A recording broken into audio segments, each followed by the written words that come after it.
The teams are coming out on the field for the kickoff. Altavista did win the coin toss. They deferred to the second half. They continue. Again, Kyle and I talked. We hadn't been tracking that, but Altavista's won a majority of the coin tosses this season, and their MO is to defer, try to get this field flipped quick, and get that extra possession in the second half. And back for the Hawks, number 9, Ron Bennett, and number 8, let's see, we'll have to Chance Harris, is it? Oh, okay, I got Chance one. Harris. Okay. So those two men are deep for the Gretna Hawks. Walker Allen will kick off as usual for the Colonels. And we are just about ready to go. Yeah, we are. And Walker's averaging about 58, 59 yards per kickoff, so he's getting the ball deep on a consistent basis. Waves his hand and signals the referee, approaches the ball, puts a high end-over-end kick coming down to number 9, Bennett, in the end zone, and that is a touchback. And so the Hawks will start at the 20-yard line. Great kick. Yeah, it was. It went about 2 yards deep. I guess the momentum carried him back in. The ref automatically called that a touchback. So it's automatic in high school, as we checked with one of the extra referees in the booth here. Yeah, and of course Jimmy Mundy runs the clock here at the Colonel Stadium, and he is also a football ref, so we appreciate his expertise and explanation of the rules. Just underway, Altavista with the 3-4 defensive front. Gretna in the shotgun. Rosser comes up the middle. He's hit and driven back for a loss. So the Colonels going through the middle of the offensive line, and they sack Rosser for a loss. Boy, and that was Jacob Hawkins, and he absolutely hammered Rosser from behind. Rosser doesn't know what hit him. That's going to be a loss of a yard on that play. 2nd and 11 for the Hawks from their own 20-yard line. They bring wide receivers out to each side and a man in the slot on the other side. One running back beside Rosser. He's back to pass, looks to the far side, caught at the 25 and tackled just inside the 30. That was number 18. A nice throw by Rosser. And tackled by... Yeah. It's going to be a gain of 10. I couldn't see who the tackle was. It'll bring up 3rd and a short one. And Rosser showed a lot of patience, waiting for the pattern, waiting for the defender to get open on that play. Nice play by Gretna. Brings up 3rd and 1. Just a slant pattern for the Hawks. 3rd and 1 now. Rosser in the shotgun will keep, comes to his right, turns it upfield, gets the first down as he lunges forward into a couple of Altavista defenders. Nice job by Claudio Moon, but a little bit late downfield, and nice pickup of 4 for Rosser. Moves the sticks, brings up their first down. 10:46 here in the first quarter, no score. The ball at the 34-yard line of Gretna. 2 running backs in the backfield beside Rosser in the shotgun. Has a man in motion coming this way. Takes a snap, goes up the middle as a penalty flag flies. He gets across the 35-yard line as the Altavista defense collapses around him. It looks like the player in motion might have been heading forward, so we'll see what that call is. We'll look for the official indication, but there were flags on both sides of the field. False start call. False start against Gretna. And I think that'll back the Hawks up 5 yards. That'll be 1st and 15 for the Hawks. Remains first down with 15 yards to go. Back at the Gretna 29. Nice design play on that, but again, that right looked like that right side may have got a little bit of an early start. He said 1st and 15 here early in the Apple Market first quarter. Gretna with wide receivers on each side of the formation, and a man in the slot on this side. One running back beside Rosser. Try to pick up that number for you. Here's Rosser back to pass, looks to the far side, and caught at the 35-yard line. Just a little short pattern by the Hawks as they get some of that yardage back. Yeah, they did. Another nice little slant pattern on that. Again, heavily defended at the line of scrimmage, but he's able to break inside. Nice pass by Rosser. Brings up 2nd, and we'll call it 8. Less than 10 minutes to go in the first quarter between Altavista and Gretna. We're just getting started. in front of a full house at English Stadium. The snap back to Rosser, comes to his right, rolls, throws downfield, and almost picked off, but good defensive coverage by the Colonel's Juan Thornhill. Intended for, looks like that's number 8, I believe. We'll bring up 3rd and 9. Yeah, Rosser had his player open. Looked like he was open. Nice job by Thornhill coming over the off shoulder and making a very, very nice play. Got there right in time. Almost came up with a pick. And for those of you who are not familiar, Juan Thornhill, number 11, plays free safety for the Altavista Colonels in their 3-4 defense. And they bunch the line here against Rosser. Back to pass, sidesteps one man, throws downfield, just a little underthrown at the 50-yard line, goes incomplete as the receiver dived back for it, but it was thrown short.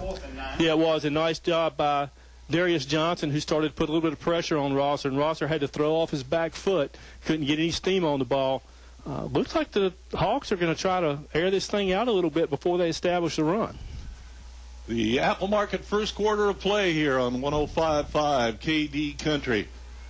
Altavista, there's the snap. They get the kick away. It's short, end over end, up high. The Gretna Hawks will let it roll down inside the Altavista 40 to the 37-yard line of Altavista. So no return, even though it was a kind of a short punt. No return for the Altavista Colonels, and the Colonels will take their first offensive possession of the night. 28-yard punt, no return. 9:25 here left in the Apple Market first quarter, and this will be the Colonel's first possession. 0-0 to score between Gretna and Altavista. Thornhill, of course, the quarterback, has 2 wide receivers to each side of the formation. The 2 inside men are in the slot. A running back beside Thornhill calls the signals. Man in motion the other way, 12. And Thornhill goes up the middle to the 40-yard line as the Hawks make a nice shoestring tackle there. And Gretna stops Juan for a short gain. Nicely designed play, sent Navy Jones in motion. One of the linebackers followed Navy Jones across that, and a little bit of a delay from Juan, picked up 3, another step, and he probably could have gone 6-7 more yards. Nice tackle by Gretna on that play. Destin Brown, the running back for the Colonels. Meachie Mall back on the far side in the slot. Thornhill back in the shotgun formation on 2nd and 7. They give to Brown, and he slips as his feet go out from under him. 7, Brown, the ball carrier. Destin Brown, a junior at 5'11 and 175 pounds. He loses yardage back to the original line of scrimmage at the 37. Yeah, he did, and you got to wonder, footing shouldn't be an issue on this field. I was down earlier. It felt solid. You may have a little dew falling tonight as you get a little later into the night. That does have an effect on some of this Bermuda grass, but he just didn't get his feet under him on that play. And we certainly can't blame it on rain. We haven't had any for a while. Here's 3rd down and 10 for the Altavista Colonels at their own 37. Thornhill barking out some signals. Man in motion is number 12. They pitch to him. He turns upfield, gets across the 37, Number 12, short of the 40-yard line. Jones. 12 is Navy Jones, So we'll bring up 4th down. who came from the slot on this side of the field. Navy. And it'll be 4th down, and the Colonels will be forced to punt with 7:36 to go in the Apple Market first quarter. And I imagine they were parking at the Apple Market tonight at Gateway. They probably were, and it brings up, after a 3 and out, nice defensive stand by Gretna on that play. Gretna drops 2 men back deep inside their own 35-yard line, now back to the 30. This is where I'm scared. And long count here, 4th down for the Colonels. Here's the snap. And a high end-over-end kick, a very nice kick that Gretna will let bounce. And it takes an Altavista bounce back inside the 25-yard line. The Colonels cover it there as Gretna just shied away from that. It was a nice high punt that I thought could have been returned. So it's 1st down, Gretna Hawks here, their 2nd offensive position, but there is a flag back in the backfield where Altavista kicked it, and it looked like holding was the indication. Boy, that hurts because that was right at a 50-yard punt. That's going to hurt. They're going to make them repunt the ball, obviously, after a 50-yarder. Yeah, great punt by Walker Allen. And it will back the Colonels up, and they'll do it again. And it was a high snap. Walker went up and got it, and was able to pull the ball down, made a nice punt. Shoot, that's 10 yards.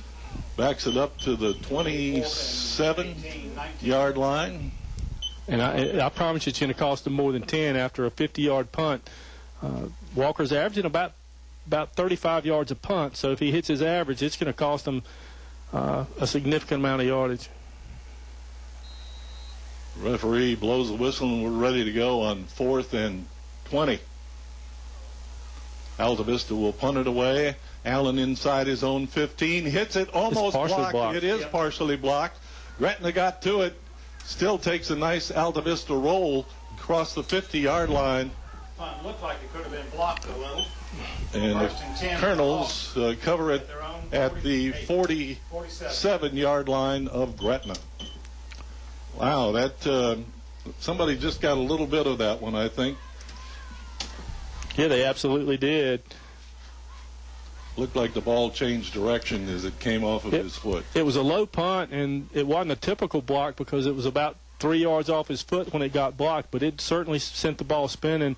Good field position here at we're going to call it the 47-yard line for the Gretna Hawks. They're in business. From the near hash mark here, the Colonels set up defense, and back to Rosser looking downfield. Colonels rush him, and he has to dump it off incomplete. So the Colonels coming on a blitz, and I think the fans want intentional grounding. We'll see what the referees decide. Sharness does too. There was no receiver in the area. There's no doubt about that. And Mike Sharness is getting a sideline warning, which is a good call by the officials. Mike was out on the field protesting that call. There was nobody within 15 yards of that receiver. He was out of the pocket, but incomplete. I think we saw one of those sideline warnings in last week's game, too, if I remember. Absolutely did, against the Appomattox. So it's 2nd down and 10 as the pass was incomplete. Kevin Saunders sending the play in from the far sidelines.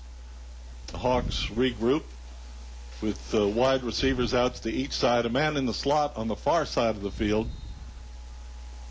Rosser, number 14, the quarterback, calls the signals and rolls to his left. He's going to run, and he's got a lane across the 50 to the 45-yard line before the Colonels' defense can catch up to Dylan Rosser.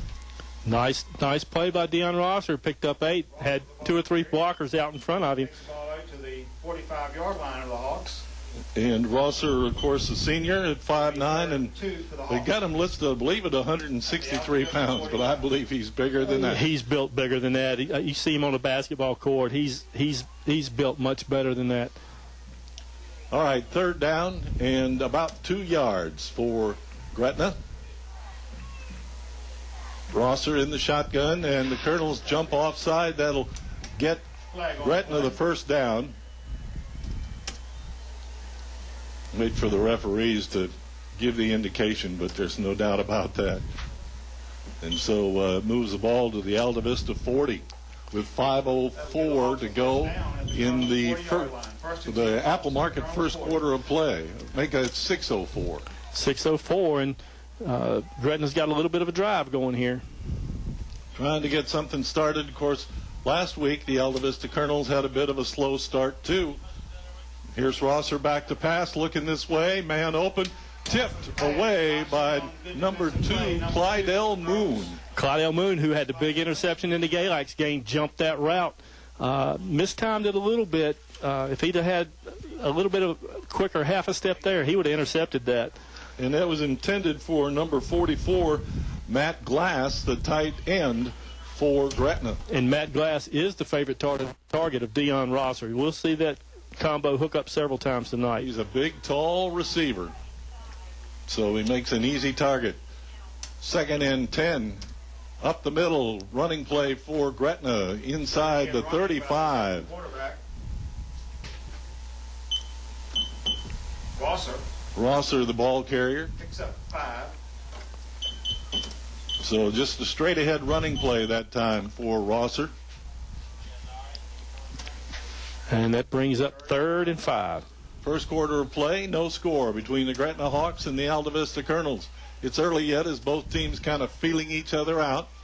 Man in motion coming to this side of the field. Rosser in the shotgun. Now he sets. Altavista leans across the line of scrimmage this time. And there's another 5-yard penalty. So the cadence is getting the defense a little jumpy. And we've talked about the ability of Juan Thornhill being one of the better players in drawing that with that hard count, being able to draw those players offside. Deion Rosser's pretty good at it himself. He's shown it here a couple of times in the first quarter of play. And that's 20 yards worth of penalties on the Colonels so far in the first quarter. And in 7 minutes of play, Coach Sharnas can't be pleased with that. Of course, the big rivalry, as we've mentioned numerous times, between the Hawks and the Colonels. 1st and 10 for Gretna at the Altavista 30-yard line. Rosser back deep, looks downfield, wants to throw, gets out of the pocket. He's going to run, sidesteps one tackler down the sideline, across the 25, 20-yard line, and inside the 15. We'll see where they mark him out of bounds. So Rosser showing his speed around the left side. First down for the Hawks. Nice job by Rosser. Intentional pass play. Defenders had the receivers covered, and he tucked it, and nice run downfield. First down. Looks like he stepped out on about the 16. And so it'll be 1st and 10 as Gretna keeps working their way down the field against this Altavista defense. Number 14, Deion Rosser gets the snap a little bit high. He'll roll to his right. And a good defensive play by Demetrius Johnson. Darius Johnson, number 10. Boy, that's an 8-yard loss. What an athletic play to run Rosser down and be able to get him down like that. Rosser's strong. He's elusive. Great play by Johnson on that play. He just hit him and took his feet right out from under him. A little bit of a high tackle, but nothing illegal about it. Just a good force went with Darius Johnson and his tackle from the near hash mark. It's 2nd down and 17. Rosser back to pass, looks downfield, rolls this way, being chased before he goes out of bounds. Incomplete. Good coverage down there by the Colonels. About 3 defenders around. I'm looking for the number. I think that's 44. Glass again. It was 44 Glass, and nice job by Ashton Robinson putting pressure on Rosser. And Rosser threw that. He was headed to the sideline, threw it over into the middle of the field, and there were really 3 Altavista defenders over there. Really none of them had a good shot to get it, but risky throw by Rosser on that throwaway. Good defensive pressure by the Colonels with 3:50 to go in the Apple Market first quarter. 3rd down, 17 for Gretna. Rosser back, looking downfield, decides to keep, runs up the middle, hit as he throws the ball high and incomplete. That defensive pressure by the Altavista Colonels, I think, caused Rosser to throw the pass a little bit high, too high for the defender. Now, a little bit of a twist. Although it's 4th and call it 17, Gretna's without their field goal kicker tonight from all indications, and that really puts them into a go-for-it territory. Even if they were to punt here for some weird reason and it would go in the end zone, they'd only get a 4-yard gain. So yeah, they're going for it. Not much to be gained by punting. 4th down, 17. Rosser with the running back beside him to his left. Looks things over. Sets. Gets the snap. Back to pass. Looking down to the far side. Man open in the end zone. And the Colonels... Touchdown. Nope. Touchdown. I thought maybe they'd knock that one away, but it's a touchdown. Gretna Hawks. Very close to the end line. And over there, I think that was Clydell Moon who tried to knock the ball away. A good effort by Moon. But boy, what a pass from Rosser. I mean, he aired that ball out, and either his receiver was going to catch it or nobody was. Nice play by the Hawks. They take the lead here with 3:38 here in the first quarter. And here's the kicker for the Hawks. You see a number? Cannot. They'll try the conventional extra point with 3:38 to go. The snap, the kick is up. It's a low line drive, but it's right through the uprights and good. Timeout on the field with the score. Gretna 7, Altavista nothing. It's hot in here. When are you going to get that AC fixed? I wouldn't even know who to call. Call Select Air. Donnie does it right every time, and he's available 24 hours a day, 7 days a week, and there's never an overtime charge. Yeah, but we might have to get a brand new unit. Select Air does installations, and Donnie is going to give you a fair price every time. Should I call Select Air? No, you will call Select Air. Select Air, 841-1580. 841-1580. Online at selectair.webs.com. You're listening to award-winning coverage of the Altavista Colonels on 105.5 KD Country. Jason Canare kicking the extra point for the Gretna Hawks as they go to an early lead here in the first quarter of play between Altavista and Gretna. Dave Haney along with Oscar Briggs with the coverage of tonight's game. 3:38 to go in the first quarter as the Hawks and the Colonels huddle on the sidelines and now come out ready to return the kick. And you know, Dave, here we are with 3:38 left here in the first quarter. Altavista's had 3 offensive plays. Yeah, and struggled a little bit on those. Malbec and number 12 back, Navy Jones, at about the 5-yard line for Altavista. Here's Gretna with the kick. Onside kick. It's a short onside kick. One of the up men has trouble handling it. Finally, the Colonels corral it. And around the right side is number 44. Dante Poindexter rumbling and stumbling. Nice job by Poindexter as he returned it for about 15 yards up across the 40 near the 50-yard line. We'll see exactly where they spot it. A 1st and 10 Colonels. 1st and 10 for Altavista. 47. And back at the 47-yard line of Altavista. So good return by Poindexter, who is a sophomore at 5'10" and 185 pounds. Yeah, he's one of the babies in the class. Yeah. All right, 1st and 10, Altavista. Thornhill with the snap. Back to pass. Rush coming. Throws it at the last minute. Throws it deep. Malbec cannot get to it. He was well covered downfield inside the 20-yard line, but good effort by Malbec. Just a little beyond him as Thornhill didn't have any more time to get rid of it. The rush was coming. No, it was, and we had a selective gasp up here that it was well overthrown, but Michi actually reeled it in and made it a whole lot closer than we thought it would. 2nd down, 10, 3:25 here remaining in the first Apple Market first quarter, and Colonels trail 7-0. Sharna signaling in the plays from the sideline here, giving some last-minute instructions to Malbec, who I believe is the receiver in the slot on this side now. Darius Johnson on the outside, number 10, and another receiver on the far side. Man on the wing, and here's back to Thornhill. He'll keep, rolls to his left, gets across the 50-yard line, crashes forward, and they say maybe there may have been a fumble on the play. We'll wait to see what the officials indicate, but Gretna thinks they might have recovered it. At the 45. The umpire's holding his hand up as it's 3rd down, so. Okay. Good call. Bring up a 3rd down. So they Third and mark 3. Thornhill's forward progress to the Gretna 45-yard line where it's 3rd down and 3, Altavista. Well, you mentioned earlier, Oscar, with just 3 offensive plays prior to this, now on Altavista's 2nd possession, trying to get the ball moving here. This will be an important 3rd down. It absolutely is an important 3rd down. The Colonels, with only 5 offensive plays, really need to get this 1st down to get some momentum back. Wideouts on each side, slot receivers on each side for Thornhill. Man in motion coming this way. Fakes to him. He'll try to get out. Does break a tackle in the backfield. Gets around the corner and down the sideline. Across the 40, the 35. Hit out of bounds near the 30-yard line. Boy, that was all athleticism from Juan Thornfield. He was stopped in the backfield, and he showed a little bit more strength than you think he has. A little hip shiver, and was able to throw that Gretna defender off, and they're going to mark that ball at the 32. Nice gain. of 13 for Juan Thornhill.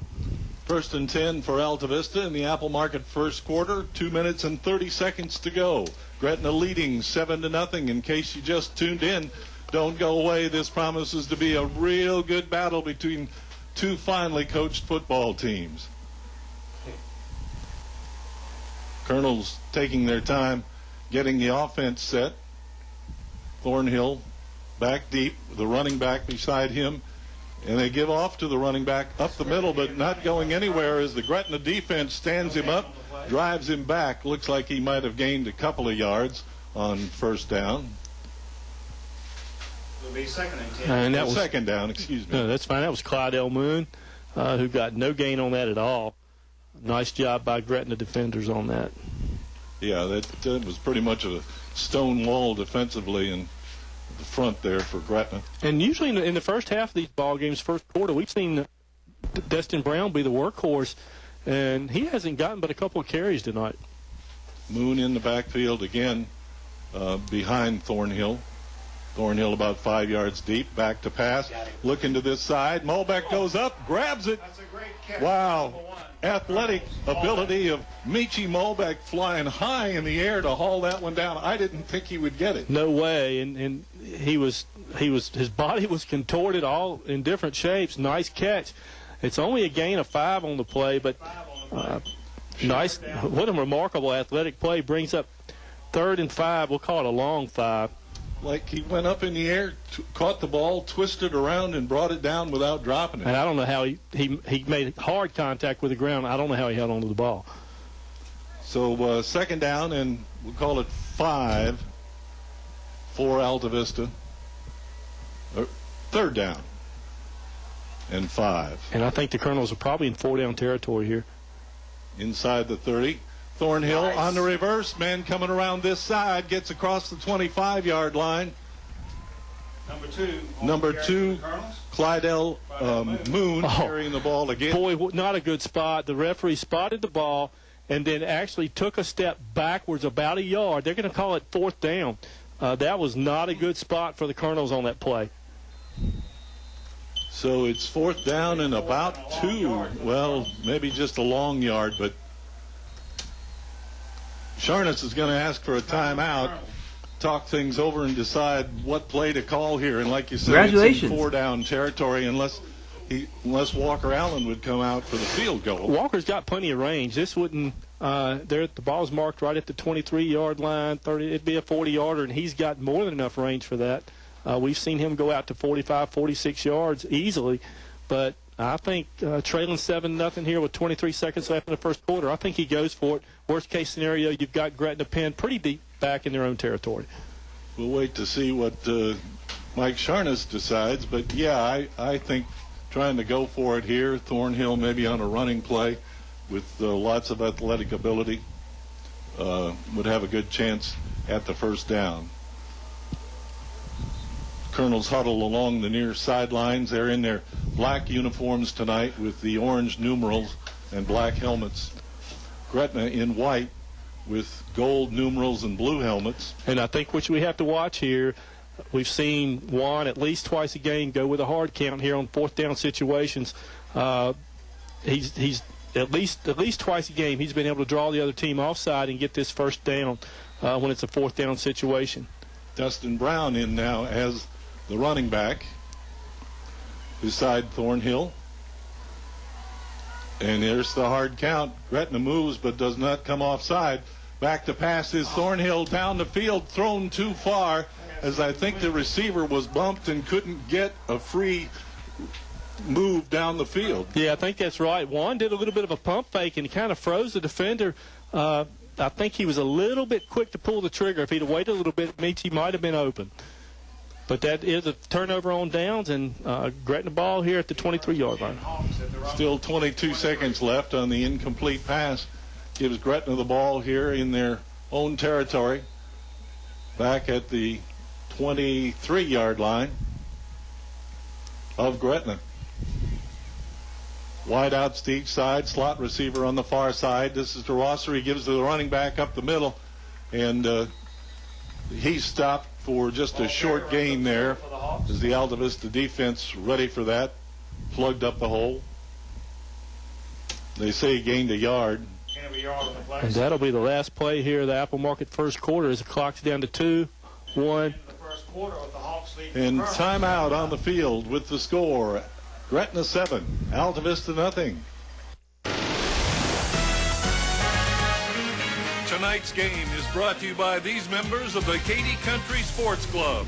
Steve Farmer Auto Sales, where there's always a good selection of cars, trucks, SUVs, priced right, financing available. Steve Farmer Auto Sales, 1112 Main Street. Aubrey Rosser Law Firm, Altavista. First choice for any and all legal advice. Services go way beyond court trials and settlements. Diane's Hair Creations in Altavista, creating hairstyles for every lifestyle. 283-1111. That's 283-1111. El Cerrito, Altavista. Throw on a sombrero. Shake your maracas. It's El Cerrito time. Authentic Mexican cuisine only at El Cerrito. Shop Main Street Trading Company, Altavista, where quality and affordability go hand in hand. Sharky's Pest Control in Hurt.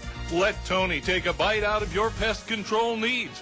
Doing business the old-fashioned way to keep you coming back. You're listening to award-winning coverage of the Altavista Colonels on 105.5 KD Country. Teams switching ends of the field here to start the second quarter. Gretna will be to our right, running to our left or toward the open end of the stadium. And Dave, during that first quarter, Altavista had 26 yards on the ground, only 4 passing for a total of 30. Gretna ran 16 yards on the ground, but aired it out for 49, and that's a little bit different MO than what we're seeing from them. 65 total yards. Colonels had 20 yards of penalties in that first quarter, and that's something they've got to tighten up as they move here forward into the second quarter. All right, second down and 9 for the Hawks from the 25-yard line of Gretna. Rosser keeping the ball now, and up the middle, breaks one tackle at the line of scrimmage, surges forward to the 30-yard line and carries a couple of tacklers with him as he gets across about the 31, 32. Let's see exactly where they say 31. Well, seems to be a little difference of opinion between you. Yeah, there really is. Now they've corrected it back to the 31-yard line. And it is third. It brings up a third, and call it. Almost 3. It is almost 3. And the Colonels jump offside again on the hard count by Rosser. Altavista kind of anxious to get in there and stop this play. First down for the Hawks. And it looks like it'll be first down now for Gretna on the penalty of 5. Yeah, it is, and that's the third penalty that Rosser's been able to draw the Colonels offside. Each one of them bringing a first down. Colonels have got to eliminate that. Penalties might be the offensive leader for Gretna at the moment. You're right. All right, here we go with first and 10 from the 36-yard line of Gretna. Rosser puts a man in motion to the far side, and now penalty flags come out. Wait to see which way this one goes. Yeah, that's the whole left side moved. Yeah, it was a little bit premature by the Hawks, and that'll back them up, so things even out there a little bit. Third down, first and 15 from the 31-yard line. It's first and 15 now for Gretna at their own 31. The Hawks leading 7-0 in the second quarter of play. The Apple Market second quarter. There are sponsors tonight. Rosser from the shotgun gets the snap, back to pass, looks this way, caught by the big tight end, breaks a tackle at the 40, down the sidelines at the 50, the 40, and finally run out of bounds on the Altavista sidelines. I think that was number 10. No, 18, excuse me. Virgil Glass. Virgil is a senior at 6'2" and 190 pounds, and he's all a 6'2". And he's all of 200 pounds, too. And nice pickup, 34 yards on that pass play, and Rosser continues to exploit the secondary of the Colonels. In Altavista territory at the 44, fumble on the snap. Rosser back, hit hard as he's knocked down back near the 50-yard line Boy, one of the Colonels really laid a lick on him, took his feet out from under him. That was Michi Malback. There were several players. Rosser did a good job of eluding 2 or 3, but as he danced one time too many, Michi Malback absolutely cut his legs out from under him. That was drew oohs and ahs from the crowd. Some oohs and ahs up in the booth, too. 10:23 to go. Second quarter of play. Back at the 48-yard line of Altavista. Now it's second and very long. Call it about 24-25 for the Gretna Hawks. Rosser takes the snap, rolls to his right, sidesteps one man. The Colonels come through on the left side and throw him back for another loss. Rosser a little slow to get up, maybe more from disgust and disappointment than anything else. All in on the tackle for the Colonels. Well, and the Colonels had they were a little bit tentative on the defensive side here in the first quarter, but they are coming out strong here in the second quarter. I thought the Colonels were a little bit slow to get started again this week. They were a little bit tentative, trying to fill each other out, and Gretna took advantage of that. Call it 3rd down and 26. Here's the snap. Back to Rosser, going to throw. Gets out of the pocket, breaks one tackle, can't shake the next man as they have him by the leg, and finally help arrives, and Rosser is thrown for a loss of a yard. So great defense by Altavista here as Mike Rivas has got him fired up. And Mike, of course, the defensive coach for the Altavista Colonels. Little applause from him from the sidelines. Yeah, nice defensive job by the Colonels there. They dropped them for about 21-yard loss on those 4 plays. 4th down and 20-some as the Hawks will punt. Malback is back deep at his own 20-yard line. Fair catches, drops the ball, lunges forward on the ball, and covers it. But the Gretna defenders were all around. So Malback a little bit lucky on that play, or the ball took the right bounce for Altavista. Boy, I think it was both. He was lucky, and the ball did take a good bounce for him. Back at the 25-yard line of Altavista, the Colonels will put it in play here as there's some exchanges between the players, verbal exchanges. Which we knew was going to happen. Anytime you have this rivalry, that's going to happen. Personal foul back at the 46-yard line of Altavista. And I think that's what some of the exchange was about between the players. And so we'll see. Isn't this added on at the end of the punt? If it happened after the punt, it is added on to the... Yeah, they're walking it off against Gretna, a 15-yarder. Personal foul against Gretna. 8:39 to go in the Apple Market's second quarter of play from English Stadium in Altavista. And there was talk at work today about what the over-under was on unsportsmanlike and personal fouls on this game tonight. It was around 6. And it may not be too far off. We'll see what the end of the night brings. Colonel's ball, 1st and 10 at the 40-yard line of Altavista. Thornhill back, gives the handoff to the running back. He comes up the middle and straight ahead to the 45-yard line. That's Clydell Moon. The advantage of having a Clydell Moon and a Dustin Brown is that you got fresh legs. They'll rotate those players in and out. And what we've seen for the most part is that Clydell really comes in a little bit later in the game. Usually Dustin gets the carries early and Clydell comes in. But tonight it looks like a little bit of a platoon-type situation. We've seen a whole lot more Clydell than we have Dustin. Got to wonder if Dustin might have tweaked something on that first play when he stopped in the backfield. 2nd and 5 for Altavista. Long count by Thornhill. Fakes to Malbeck in motion. Thornhill goes up the middle, gets the first down across the 50-yard line. Nice gain of 6 or 7 on that play. Nicely designed play. A little quarterback delay. Malbeck in motion. That helped clear out one of those linebackers again. First down for the Colonels. 7-0. The Gretna Hawks lead here in the second quarter of play. It's first down Altavista inside Gretna territory at the Hawks' 49-yard line. Dave Haney, Oscar Briggs with the play-by-play tonight from English Stadium. The ball on the near hash mark here for Altavista.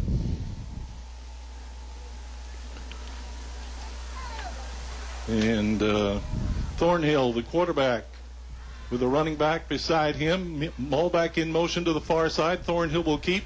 Comes around this side but can't get by the tackler as he's dropped for a loss. So good job defensively by the Hawks defensive end as Malbeck tried to use a Number 23 nice step to get around him but couldn't do it. Yeah, and Dustin Brown led that right side and was unable to execute that block. If Dustin can get that defender turned, then Juan can break that for 5 or 7 yards downfield. But Dustin just, for once this year, didn't execute the block very well. So it's second down and 11 for Altavista as Thornhill lost a yard on the play from the 50-yard line. Here's Thornhill looking things over, changing the play. Almost jumped Gretna offside. Malbeck in motion to the far side. They give it to Michi around the left end. Got some running room, cuts it back upfield across the 45. Short of the 40, but nice gain by Malbeck and the Colonels. Yeah, nice job by Clyde Elmoon on that edge, continuing to block downfield. So that's going to bring up, we've got a situation where the refs are.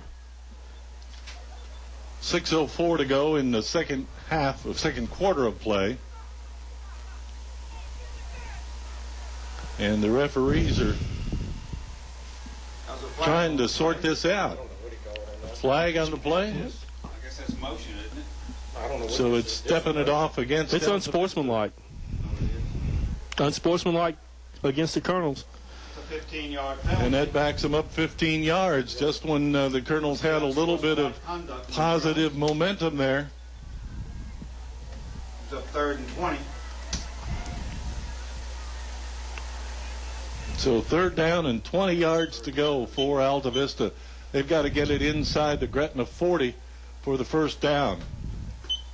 7-0. The Gretna Hawks leading here in the first half of play. Finally, we're ready to go here. Hawks with 3 men on the defensive line.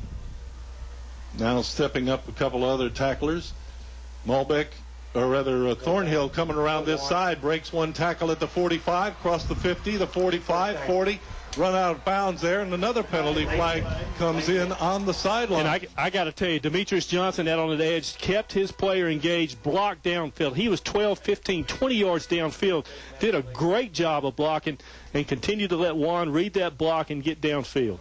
Good job by the Altavista Colonels working together and giving Thornhill some room to run, picking up, we'll wait to see here, personal foul face mask. So that's against the Gretna Hawks. It was a first down without it, but this is going to move it farther downfield. It's a 15-yard penalty. And that helps Altavista get a little bit of the momentum back. A great run by Juan Thornhill with 5:43 to go. Colonels trailing by 7 here in the second quarter of play. Brought to you by the Apple Markets of Altavista, Main Street, Gateway, and Riverside. Check out their weekly specials.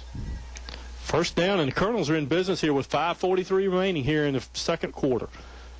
From the 23-yard line of Gretna. Thornhill with Malbeck in motion. Thornhill comes back to his right, lowers his shoulder and runs into a couple of defenders, lugs it down inside the 20-yard line. Gain of 3 on the play. So the Colonels seem to have found something on the right side that they like to run. And not a real favorable spot. They only marked that at the 19. I thought he was a little bit deeper than that, but anyway, That's where he put the ball down at about the 17. Hey, I'm just a common play-by-play guy, color guy.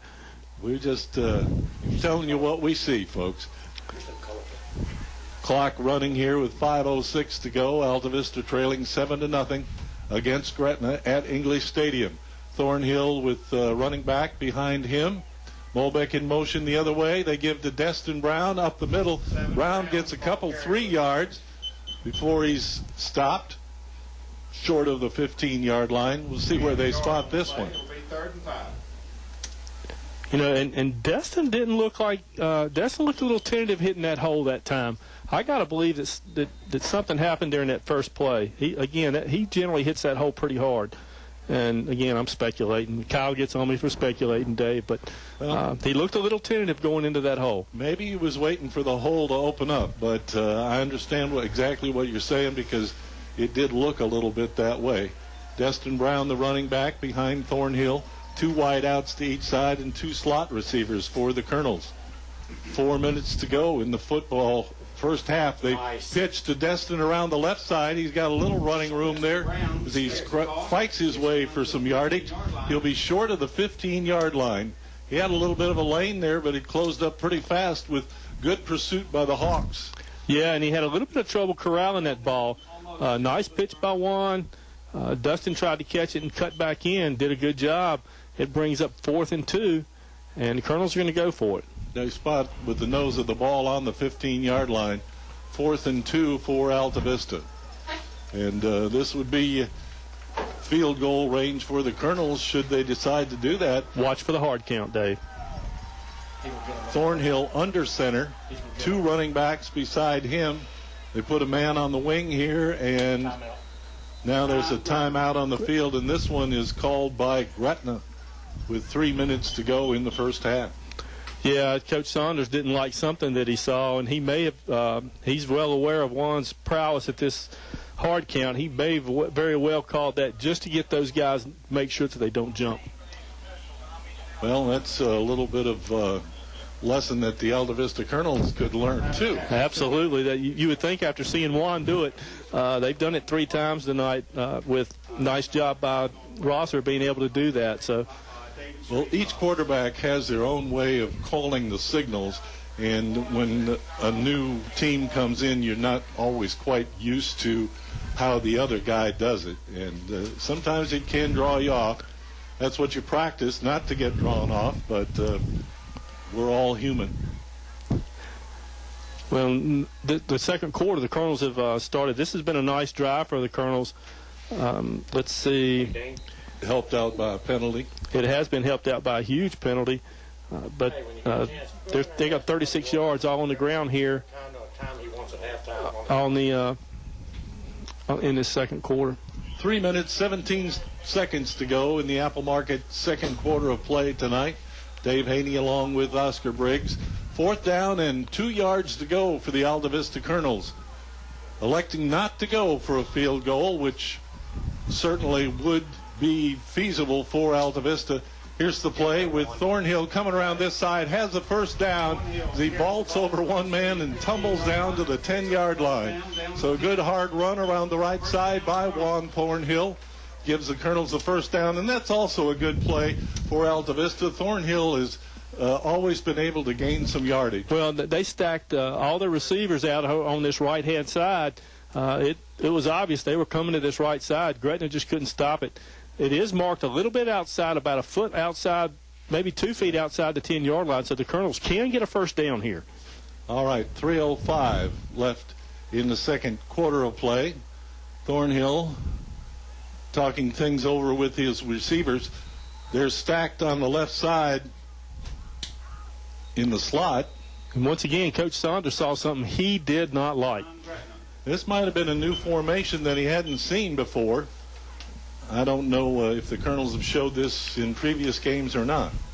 I haven't seen anything that they haven't done before. They put Johnson in motion, coming back in almost into a slot position. They had 2 wide receivers out to the left, so I didn't see anything abnormal. But Coach Saunders saw something he was not comfortable with.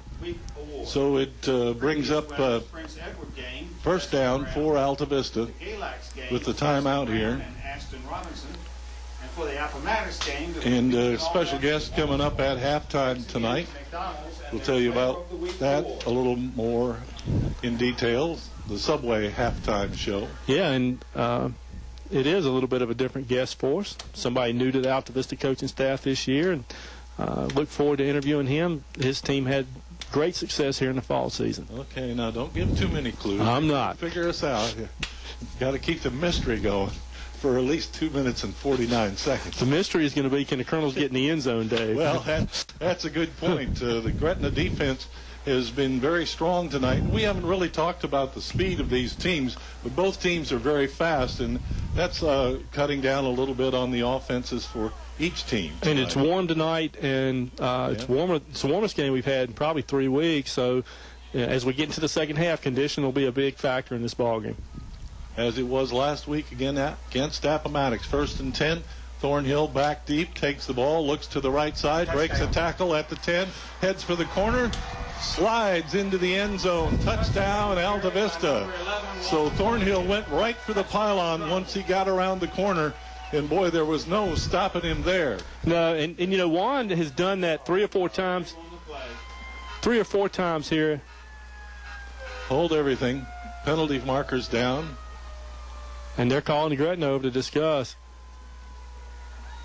So that probably will take the points off the board for Altavista. That ref over there is throwing that flag all night long. CR. Is that who it is? And they're having a lot of discussion here. Yeah, officials conferring. Haven't taken the points off the board yet. Mike Sharness kind of looking for an explanation as he wanders down toward the end zone on our right side. Colonel's going left to right on your radio dial. Yeah. Boy, this takes them all to decide what the call is. Well, it's interesting. I started to say before that we saw the penalty flag on the field that Juan, 3 or 4 times in the last couple games, has gotten within 3 or 4 yards of that corner and really just laid out to touch that pylon, get that ball inside the pylon. And Juan heard what the official said. He's coming over to relay it to Sharness. No flag on the play. That's a touchdown. They pick it up, and the points stay on the board. So after much discussion by the referees, without the aid of instant replay, the Colonels will try the extra point. Yeah. He's been throwing that thing all night. And normally CR don't throw a flag because he likes it quiet. 2:45 to go with Walker Allen for the extra point attempt. Juan Thornhill will hold. And Walker has been very reliable this season. Not to say perfect, but reliable. Here's the kick. It's up. Got more than enough distance. It's good. Timeout on the field with the score Altavista 7, Gretna 7. In the past century, our community has grown, and Finch & Finch Funeral and Cremation Service has grown too, alongside the families they've known for so long. Finch & Finch is proud to have served you over 100 years. A family business, Finch & Finch Funeral and Cremation Service, dedicated to your service. Finch & Finch Funeral Homes.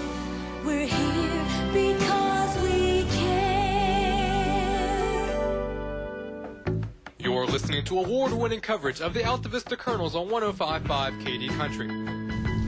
2 minutes and 45 seconds left in the Apple Market second quarter of play from English Stadium in Altavista. Dave Haney and Oscar Briggs in the booth tonight with the play-by-play. Kyle will be back next week as the Colonels will go on the road to Dan River. As you mentioned earlier, Oscar, this is an important stretch of games for the Altavista Colonels here. Yeah, it is. And again, those 4 games are tough. And, you know, not to slighten anybody, but you'll have Nelson, and then you got to go on the road against a very, very tough Chatham squad as well. They gave Gretna all they wanted, and last year Altavista had to go to overtime against Chatham. So Dogwood District continues to be quite strong. You look at Appomattox, Gretna, Altavista, Chatham, Dan River. Boy, that's just tough. And only 2 home games left for fans after tonight. That's exactly right. So Walker Allen will kick off for the Altavista Colonels, number 89. And let's see, I think that's 8 and 9 back again for the Gretna Hawks. James Harris and Bennett. Vaughn Bennett, number 9. And Allen stretches a little bit to get loose. 7-7 tie, 2:45 to go in the first half. Here comes Allen, gets a foot into the ball, low line drive kick, comes over there on the far side, and not handled by the Gretna receiver. It goes into the end zone, and the Hawks will set up on their own 20-yard line, 1st and 10. Yeah, and you know, I'm not a big fan of that rule. Not a big fan of that rule where they bring it out to the 20. The player touched it on about the 4. It went back about 2 yards deep in the end zone. I'd like to see him have to bring it out, but that's just me. Well, if you have a choice, I wouldn't bring it out. Yeah. Not in high school football anyway. 1st and 10 from the 20 for the Hawks. Be interesting to see how Gretna calls this, if Saunders is conservative or puts the ball in the air. Deion Rosser, the quarterback, and penalty flags again. We'll wait and see which team it's on. It looks like there was motion on this left side. It is illegal procedure against Gretna, and you're probably right. There was movement as they step it off 5 yards and back to the 15. 1st and 15 now for Gretna. So a long ways to go to get to the end zone, but they have the breakaway speed to get there. But if they start to air the ball out, if there are a couple of incompletions, that'll stop that clock and give Altavista another shot at the ball. Rosser, 5 yards back, stands at his own 10. Here's the snap. He'll keep it up the middle. There's a hole opening up. Sidesteps one man, finally corralled and swung around at the 25-yard line. So a good 10-yard pickup by Deion Rosser and the Gretna Hawks. Bring up 2nd down. Boy, and you know, you talk about Rosser and Thornhill. Both of them are great running quarterbacks. A little bit different style. Rosser's a little bit stronger than one. Not quite as shifty or elusive in the open field, but they both are very effective at what they do. 2nd and 5. Rosser again on the keeper up the middle. Uses a stiff arm, breaks away for a few yards, gets the 1st down at the 33-yard line of Gretna. Nice gain of 8. You got to, as the clock continues to wind, 2:04, they'll stop it to move the chains, but they'll start that back up. Gretna has used 2 of their 1st downs. Coach Saunders may regret that here as they move here with under 2 minutes here in the 2nd quarter. 1st and 10, Gretna in their own territory. Rosser, handoff right up the middle. The running back's going nowhere. Stopped at the line of scrimmage, maybe a gain of a yard. Might have gained a yard on the play, but good defense there. The Colonel's defense going low. They weren't going to be moved out, and that busted up the Hawks' running plans. Well, that's right, and it's 131, 132, 2nd down here. Colonels do get the ball here in the 2nd half on the kickoff, so Coach Saunders may be satisfied to go in at 7-all at the half. Here's Rosser on the keeper, gets around the left side, and then finally he's pushed back by Juan Thornhill coming up from his safety spot. Great defensive play. Juan Thornhill made a very, very athletic play on that. Rosser was about a step away from breaking to that corner. I thought he was gone, but Thornhill coming up caused him to alter his route and thrown down for just a couple of yard gain. Colonels called a timeout. Yeah, they did, and with 102, 3rd down, and call it a long 7. Coach Saunders may want that ball back. He might get an opportunity here, and of course, with the Colonels' breakaway speed, anything can happen in a hurry. With 102 to go, 7-7 tie in the Apple Market 2nd quarter of play tonight. And Dave, we talked about the stands were full. I have not seen fans lined up around the fence. That's a common occurrence at Gretna, but I haven't seen them 3-4 deep around the fence on the visitor side ever in this stadium as long as I've been coming here. This is a very large crowd. There's no doubt about that. It's a little hard to see exactly down the Altavista sidelines, but I'm guessing there's probably as many people standing on the Altavista sidelines too. Well, the hillside always gets a lot of coverage here. Right at the top of the hill, there's several groups of people that like to watch the game from that vantage point. 3rd down, at the Gretna 36-yard line. They've got to get it to the 43. Rosser, man in motion, high snap, and now penalty flags fly out again. 2 or 3 of them come in there. And we'll wait for the referees to give us an indication, but there were flags all over. This time it looks like it's going against the Gretna Hawks. in the first quarter, more of the penalties seemed to be against Altavista, but it's evening out here a little bit. That 50-50 ticket has been drawn. Time to pull it out of your pocket. No time ran off the clock 50-50 winning ticket because the has been penalty drawn. flags came out as the ball was snapped. So it remains third down, but now it's third down and 12 for Gretna. Back to their own 31. And I'm thinking the Hawks will try to use all the time they can here, although the clock doesn't start till the snap. Here's Rosser on the keeper. Got a big lane on the far side. And a nice tackle by Juan Thornhill at the 40-yard line, short of the first down. And there's going to be another timeout called. But, boy, there was an open field there for Dylan Rosser. And Juan Thornhill was able to close that gap quickly and stop Rosser from getting the first down. Boy, and you don't see many people have an open field tackle like that against Dion Rosser. Fourth down at about the 40-yard line, just across the 40-yard line, with 53 seconds to go. And they have trotted out. They trotted out the punt team originally, and they're going back to the sideline. If you're Gretna with 53.6 seconds left at your own 40, I think you have to punt the ball here. Well, it seems risky if you don't, but you're giving Altavista a very short field if you don't. Try to get them to Yeah. jump. If they don't jump, call timeout. well, and of course Rosser's had some pretty good luck of drawing Altavista offside on fourth down. It'll be a 4th and 2 for the Hawks.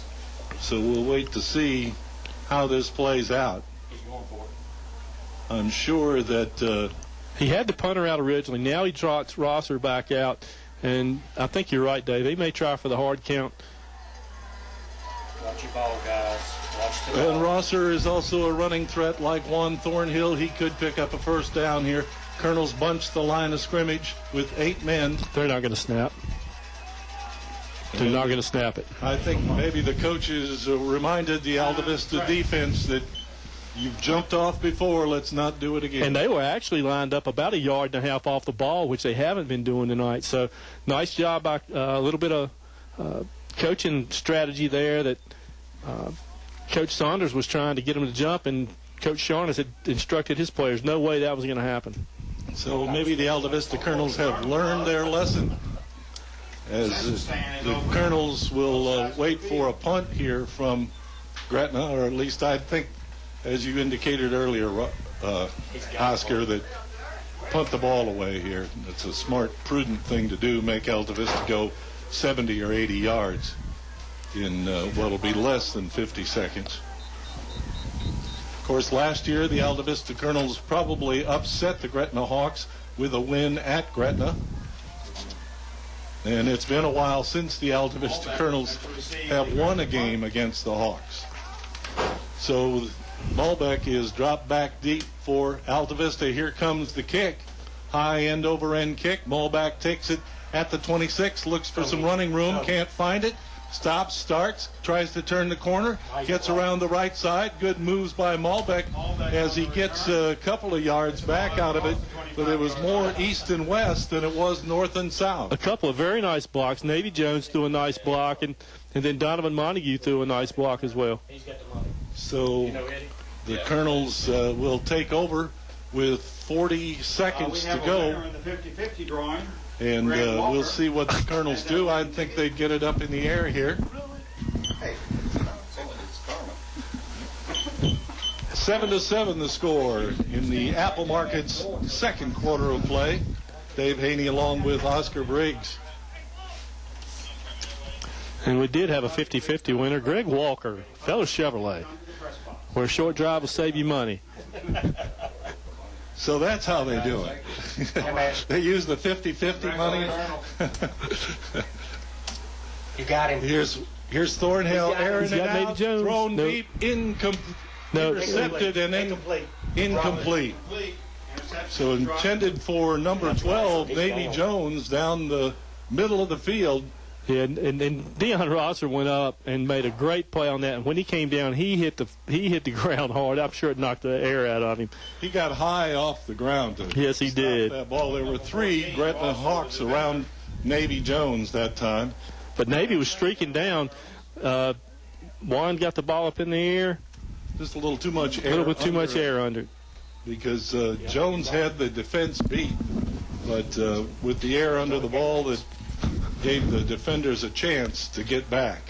That's a similar pass play that Altavista ran at Galax with Donovan Montague in the backfield. 3 receivers to this side. Thornhill will keep, hit in the backfield, drop there. And let's see, the Colonels have one timeout left? I don't think so. As the clock continues to run down, 21 seconds. I don't know that the Colonels are going to get another play off. No, I don't think they are. I think It'd be 3rd down and 12 if they did. and they'll get the ball. Colonels will get the ball here in the second half. So really nothing to gain at this point. They're going to go to the halftime. Good ball game here, 7-7. Timeout on the field with the score Altavista 7, Gretna 7 on 105.5 KD Country. 1055 KD Country, WKDE, Altavista, Lynchburg, your home for award-winning high school football. For more than 103 years, we've offered special banking assistance to many nonprofit organizations. I'm Kathy Morgan with First National Bank, and we have a checking account just for nonprofits and faith-based organizations that has no minimum balance requirement and no monthly maintenance fee. We also specialize in offering financing when your group needs a loan. So come see us at First National Bank, and we'll provide your organization with an extraordinary customer experience. First National Bank, member FDIC, equal housing lender. Installing Atrium vinyl replacement windows is like an investment in your home that can begin to pay dividends right away. You can save up to 30% or more on your home's heating and cooling costs. Add to your home's equity and add to its value by upgrading its looks and energy efficiency. Custom crafted Atrium vinyl replacement windows. Invest in your home's future with English's. English's is your complete home center. Business 29 Altavista. You're listening to award-winning coverage of the Altavista Colonels on 105.5 KD Country. Please join us. Back at English Stadium in Altavista and Altavista High School, where the Colonels and the Hawks are tied up at 7. And we're into halftime here with the Altavista Marching Band going to be performing at the half. Our game tonight, we want to thank our sponsors, and you should too, for helping us get these games on the radio for 50½ years now, as we are at the midway point in the regular high school football season, game number 5. Sponsors include Feller Chevrolet, where a short drive saves you money. El Cazador Mexican Restaurant, with daily lunch specials starting under $4. English's, your complete home center and Atrium vinyl window dealer. Select Air, 24 hours a day, 7 days a week. There's never an overtime charge. PCM Industrial and Maintenance and Construction Specialist since 1986. Apple Auto Glass and Mirrors on Ford Avenue, Lynchburg, just down from City Stadium. First National Bank, focused on providing an extraordinary customer experience. Apple Markets, where they serve you from 3 Altavista area locations: Riverside, Gateway, and Main Street. Tyree Little Heating and Cooling, keeping you cool in the summer, warm in the winter, and comfortable in between. And English Construction Company, wishing our high school athletes an exciting and injury-free game. Well, they played it even in the first half here, Oscar Briggs. Yeah, they did, and just some quick stats. Altavista 66 yards on the ground, 4 through the air for a total of 70. Gretna 27 on the ground, which is a little bit remarkable. That was really hurt by those big losses that they had on that one drive. 83 through the air for a total of 110. The big stat right now, I think, is penalties. 40 yards worth of penalties for Altavista and 50 for Gretna, so both of those teams are going to have to clean it up. Total of 180 yards for both teams. We talked about the high-scoring offenses. It's been much of a defensive game played between the 30s so far tonight. But that's been the M.O. that we've seen with this Altavista team. They really are a second-half team. Really, that was a classic case last week against Appomattox, where most of the scoring was late in the third quarter or fourth quarter of the game. That's right, and the Galax game was 10-7 at the half. So, that was an explosive second half by the Colonels as well. So we'll wait and see just how the second half of play turns out. You shouldn't go away, because I think there's still a lot of exciting football left for us tonight at English Stadium.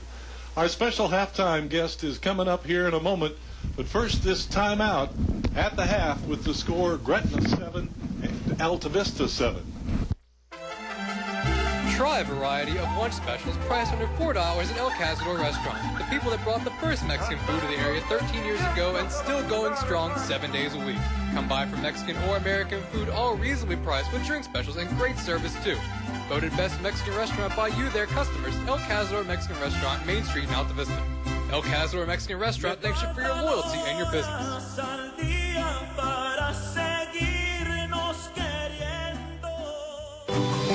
Apple Auto Glass is your windshield repair and replacement center in Lynchburg. You get a free car wash with all windshields replaced in the shop. Apple Auto Glass wants the fans to enjoy the boys of fall this high school football season.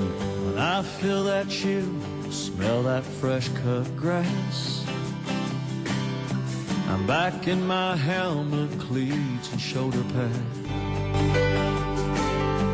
Kings of the school, man, we're the boys of fall. Apple Auto Glass salutes the boys of fall. Stay cool in the summer and warm in the winter. Tyree Little's Heating and Cooling, on the ready to keep you comfortable year-round. Locally owned and operated, just a call away, with over 20 years experience. Licensed and bonded. Tyree Little's Heating and Cooling, specializing in heating, air, plumbing, and electrical. Any season, anytime. Tyree Little's Heating and Cooling, keeping you cool in the summer and warm in the winter. Give them a call today. Tyree Little's Heating and Cooling, Gretna. You're listening to award-winning coverage of the Altavista Colonels on 105.5 KD Country. Back here live, English Stadium. Altavista Colonels and Gretna Hawks all tied at 7. Special halftime guest tonight, Altavista High School golf coach, first year, Lewis Bryant. Lewis, you're kind of a late addition to the coaching staff. You want to give us a little bit of story how that transpired? Yeah, well, first of all, thanks for having me up. It's a pleasure to be here.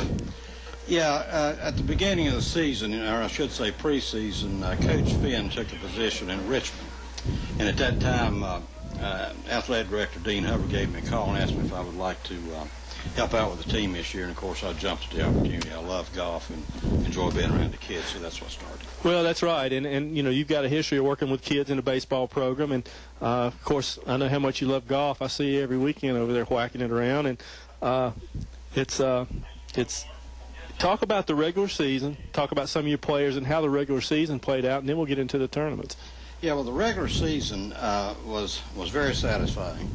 It started out, and we thought it would be somewhat slow or more or less a marathon and not a race. But as it turned out, in about a 2-week stretch, we had 2 guys step up. And so we lost 2 matches early, and then we won 12 in a row. So we were very pleased with that, and the kids just were really a focused group of young men, very easy to work with and very focused on what they were doing. And as you got into that regular season stretch, what was your record in the Dogwood? We were 12-2 in the Dogwood. That's pretty impressive, and I think the big win from, if I recall correctly, was an upset over Appomattox. Yep. Although that was unexpected. Was that at Altavista or was it Fallen River? That was at Altavista. They beat us handily down there, and when they came up here, our kids really stepped up to the challenge. You could almost tell from the very start of the match that our kids were going to do something pretty noteworthy that day because they started out that way and never let up. Yeah, that's pretty impressive. And how many kids did you have on that team? Okay, we had 10 kids on the team, and ironically, another thing that I really enjoyed is every kid on that team started at one time or another during the season, so everybody participated. Well, that's good that you're able to do that. It gets some of the younger kids some experience, and it was a pretty young team. Yeah, we only had one senior. Of course, he's our best golfer, Richard Hubbard, so we're going to miss him dearly. In fact, I've already asked him to be an assistant coach for me, time permitting, next year, and he's agreed to do it. So, but yeah, we got almost the entire team coming back, so we're looking forward to next year. You had a very successful regular season, got into the district tournament, and how'd y'all fare there? Well, we ended up 3rd in the conference. We were somewhat disappointed. We thought we could probably get in the top 2. We played at the Manor, and as you know yourself, Oscar, you've been there, how difficult the Manor can be. It was a very tough course. Our kids just played the heart out. They did the best they could, but we came up just a couple of strokes short. That is a difficult course. There's a lot of target golf. Right. It's a fun course, but that's pretty good to come in with the young talent that you had and finish third. You had some players advance to the regionals out of that. We had 3 young men who made all conference, and of course they also qualified to go to the regionals, which was played at Piankatank in Middlesex County, just north of Williamsburg. And those 3 players was Richard Hubbard, John Cogsdale, and Scooter Duff. And really represented the school well when they got to the regionals. They sure did. You can elaborate a little bit on how close they were. Yeah, unfortunately nobody made it to the state, but John Cogsdale missed it by 1 stroke.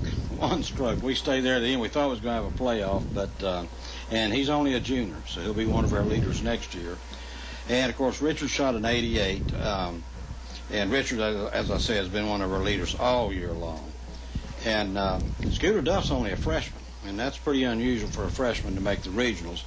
And he shot it in the low 90s, but he picked up a ton of experience. And Scooter's really going to be a good golfer down the road. Well, I know that from my experience and my time over at Altavista Country Club and watching the team, you spent a ton of time with them. They spent a ton of time on the range. These kids have worked extremely hard. I know you got a lot to be proud of with them.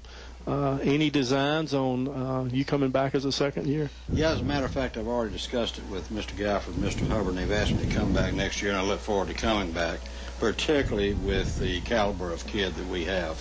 So we're looking forward to having another successful season next year. Well, Lewis, congratulations on a great first season and a great fall season for Altavista Golf, and I look forward to more and bigger, better things to come here next year. Well, Oscar, you're a good friend of mine. I appreciate you asking me up here, and I want to thank WKDE for allowing us to talk about Altavista High School golf. Thanks very much. Again, thank you. Great season.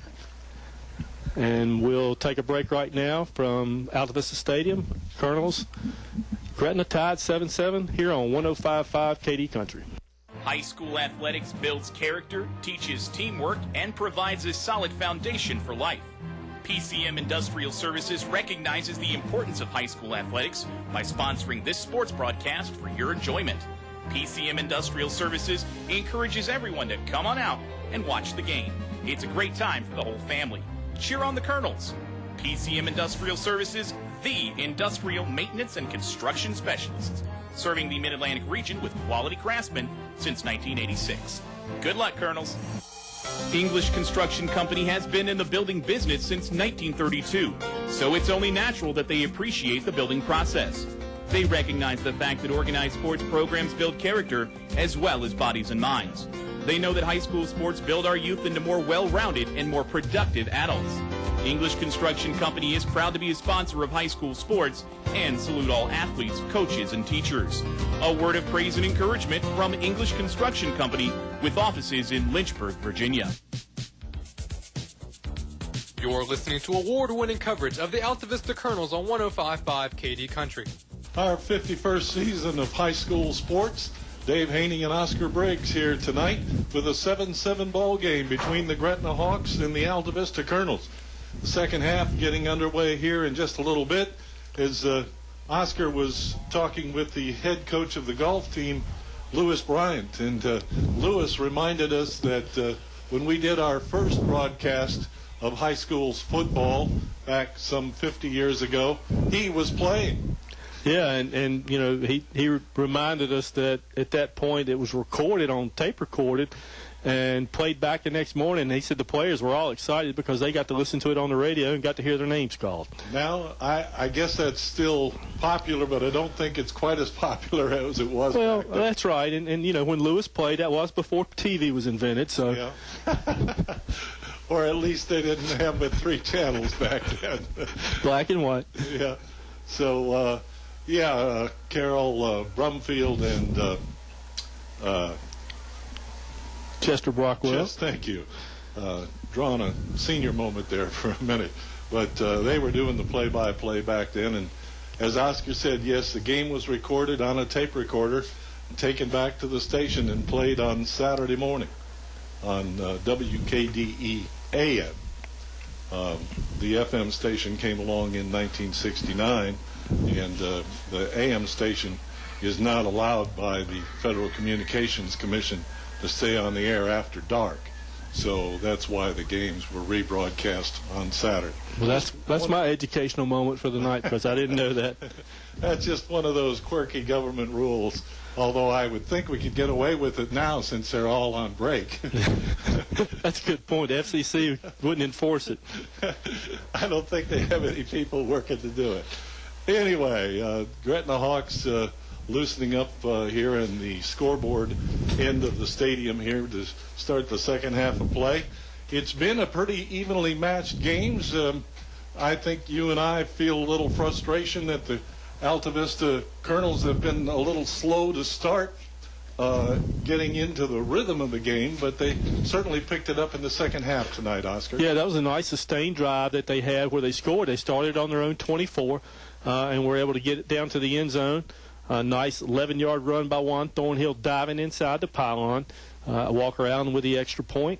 Tied the game up at 7-7 late here in the second quarter, and it's well documented. You know, we've talked about it again and again that the Colonels have been explosive in the second half throughout the season, especially as we've gotten into this three-game stretch. They certainly were against Galax. They were against Appomattox. And I anticipate that with this conditioning that Coach Lee does here at Altavista, Coach Sharnish stressed it over the summer, that I anticipate that the second half will be a little bit higher score than what we saw in the first. I think so, too. I think they'll make some adjustments at halftime. Both coaches are very adept at making Speaking changes. of halftime, it's the Subway halftime show. I hope you'll check out the October $5 footlong of the month, the spicy Italian. Tastes even better on the new garlic bread. Then head back for the Tuscan chicken melt for just $6. And I had one of those tonight. It was good, by the way. But it's a limited time only at the Subways in Altavista, inside Walmart, and on Main Street. We'll be back with more halftime, but first this time out with the score at the half, Altavista 7, Gretna 7 on 105.5 KD Country. A short drive will save you money. That's right. A short drive can save you hundreds, maybe thousands. The absolute best selection of new and pre-owned vehicles to choose from. Have a trade? When you make a deal, Feller Chevrolet will pay it off, no matter how much you owe.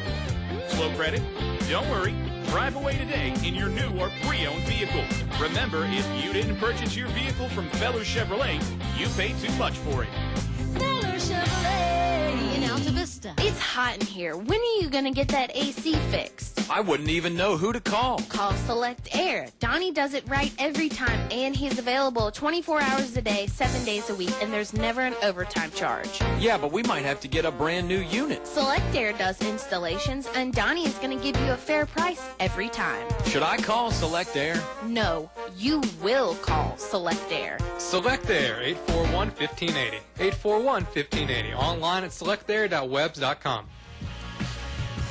You're listening to award-winning coverage of the Altavista Colonels on 105.5 KD Country.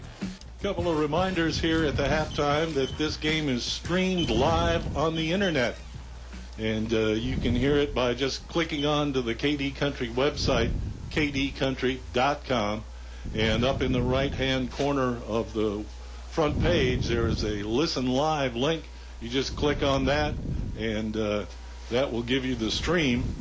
If you need a download, it's free and available at that site. Our streaming is brought to you by Walmart in Altavista on Clarion Road. Save money, live better, Walmart. And we thank them for their sponsorship of the internet broadcast that we do each week for the football and basketball games. Got a couple of updates here, some other scores in the area. In the second quarter, Appomattox 14, William Campbell 6. Let's see, Northside 14, Fleming 7, Glass 13, Liberty 7 in the second quarter. Also in the second quarter with 3 minutes left, Rustburg 14, Brookville nothing. And a bit of a surprise there by the sound of it. Yeah, it is. 4:01 left in the second quarter, Heritage 14, JF 7. So there's some good ball games going on tonight. All right, the Subway halftime show with Dave Haney and Oscar Briggs and our special guest Lewis Bryant earlier in the half. Oscar, you had some statistics earlier on, but penalties what stuck out to me. Yeah, right at 100 yards of penalties for those two teams, and you know neither coach can be pleased with with how that transpired.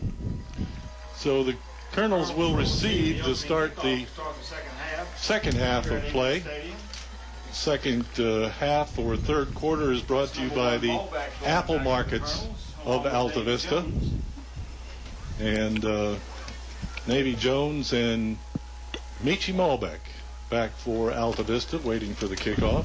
And the one kickoff that Gretna performed in the first half was a squib kick, which Clydell got in return for about 15 yards to midfield. Colonels weren't able to make that possession work for them, but you got to wonder if Canaris is going to do the same thing again. It doesn't look like that's Canaris kicking off. So 99 this time. We'll check our roster. Yes, the younger brother of Canary. Frank Canary. For the Hawks.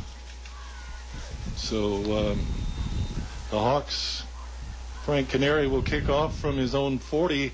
The ball setting near the hash mark on this side of the field, which is a little unusual. Maybe trying to keep it away from Malbec, but Malbec and Jones have switched sides. Here's the kick that goes back to Navy Jones at the 7-yard line. He comes back up the middle, sidesteps one man, does a spin move, breaks another tackle, and gets across the 25 up near the 30. And penalty markers are on the field. And what people don't realize is that while Michi Malbec is second on this team in touchdowns, Navy Jones is beginning to emerge as a very, very viable threat. He's got a ton of speed. He can cut quickly, and people have got to be careful. You know, at this point, you kick the Malbec, you kick the Navy Jones. Both of them are a threat to take it to the house. Jones is a sophomore at 5'7" and 140 pounds, so that helps brighten the Altavista future. Yeah, and he is 5'7" and at 145. And I'm going to tell you, we've mentioned it before, about 130 of that is heart. He will stick you. He doesn't care how big you are. Kid has got a motor on him that just won't quit. Two slot receivers, two wideouts for the Colonels. Thornhill takes the snap and comes this way. Looking downfield to unload, picked off at the 50, and a broken tackle there as the defender stumbles forward, and he is down, but it was intended for Malbec, and Malbec had the tackle for a while, but the big defender finally broke the tackle and then fell down. And that is the first turnover of the ball game. So short field here. Gretna takes it on their on the Altavista 48-yard line. Turnovers make a big difference in the football game. We'll see how this one stacks up at the end of play. Rosser under center, actually back in the shotgun.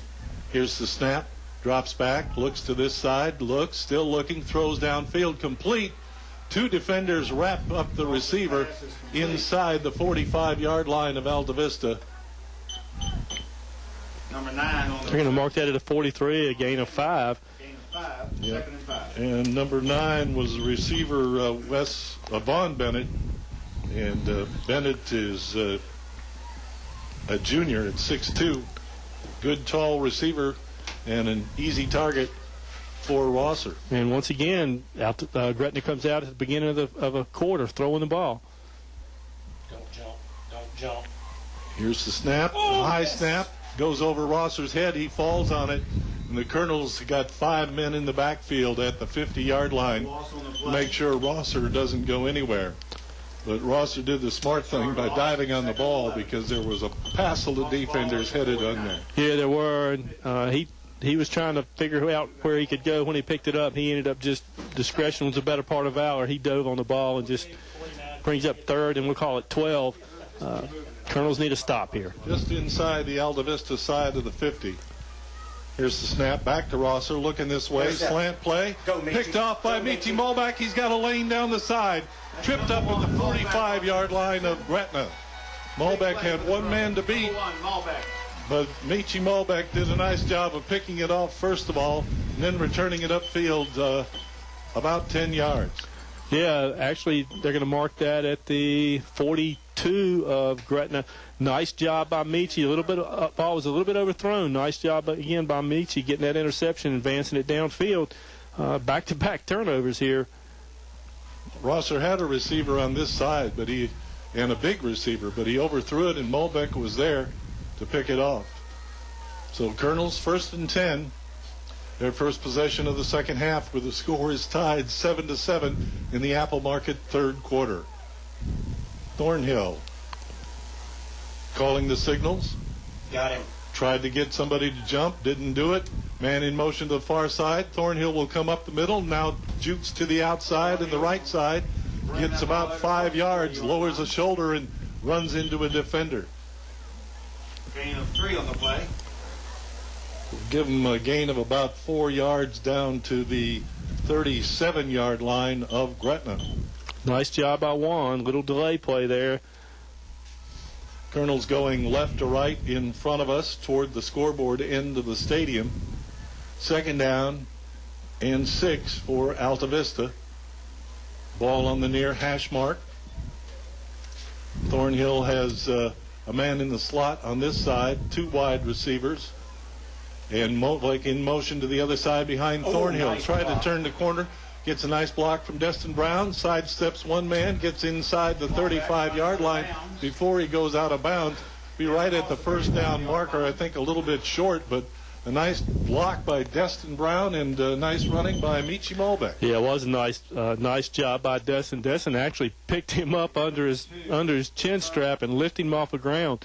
Great job by Destin to be able to free him up and get him down to the. They're going to mark him out at the 33-yard line. And wow. I thought it was a little closer than that. But it was absolutely closer to the first down than that. Of course, we're at a disadvantage. It was on the far side of the field, but I don't. The referees were closer than we were. Yeah, well. All right, 9:30 to go in the third quarter. Thornhill in the shotgun. Takes a snap, comes around this side. Gretna charges the ball, and it's loose. He was down. They say he was down by contact, but Thornhill trying to run around the right side had nowhere to go. There were 3 to 4 defenders from Gretna facing Thornhill as they anticipated that run. Yeah, they did, and they've used that on several third downs where they've tried to get one out on that corner. That's going to bring up 4th and 5, and Coach Sharness is leaving the offense out on the field. And that's probably one of the adjustments that Coach Saunders made at halftime. As you said, 4th down and 5. The ball in Gretna territory at the 36-yard line of the Hawks. The Colonels will go for it on 4th down unless they try for the hard count here, which we've seen all night. Molbeck in motion. They do their double reverse coming around this side. Number 30. Navy Jones. Navy Jones be close to the first down. Number 12, Navy Jones. And that is a first down. That was a double reverse. Yeah, it was. And as the clock operator Jimmy Mundy alluded to, that is the first time they've run it all year. And you saw some of the speed that Navy Jones has on that. He was blazing down. He was about a half a step from taking that to the house. Didn't quite have the angle to get where he needed to go.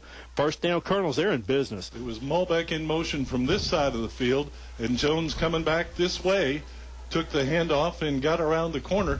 And the Colonels pick up the first down, tied with Gretna 7-7. Molbeck in motion again. They fake to him, give to the running back. Around the right side is Clyde Moon. Moon breaks away. And he's into the end zone. Touchdown, Clyde Moon.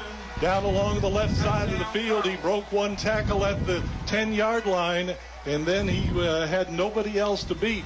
So a good job of shaking off the tackler by Clyde Moon, as he had a good lane for the first 20 yards. And the last part he did on his own, and the Colonels pull into the lead here against the Gretna Hawks. Well, and Clyde's listed at 5'7", 160. He's a fire plug, but he's quick and he's strong.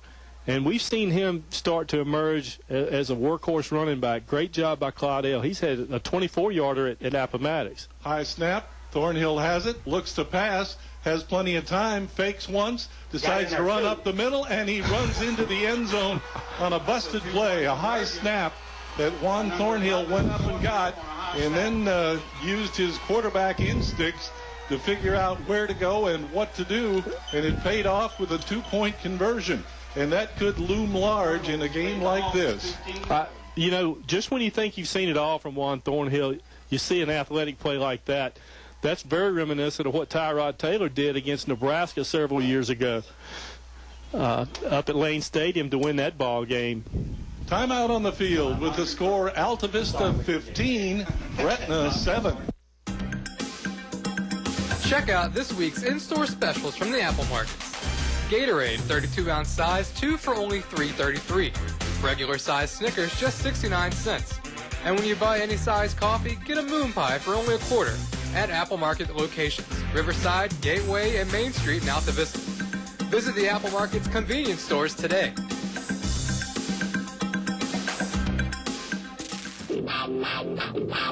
You're listening to award-winning coverage of the Altavista Colonels on 105.5 KD Country.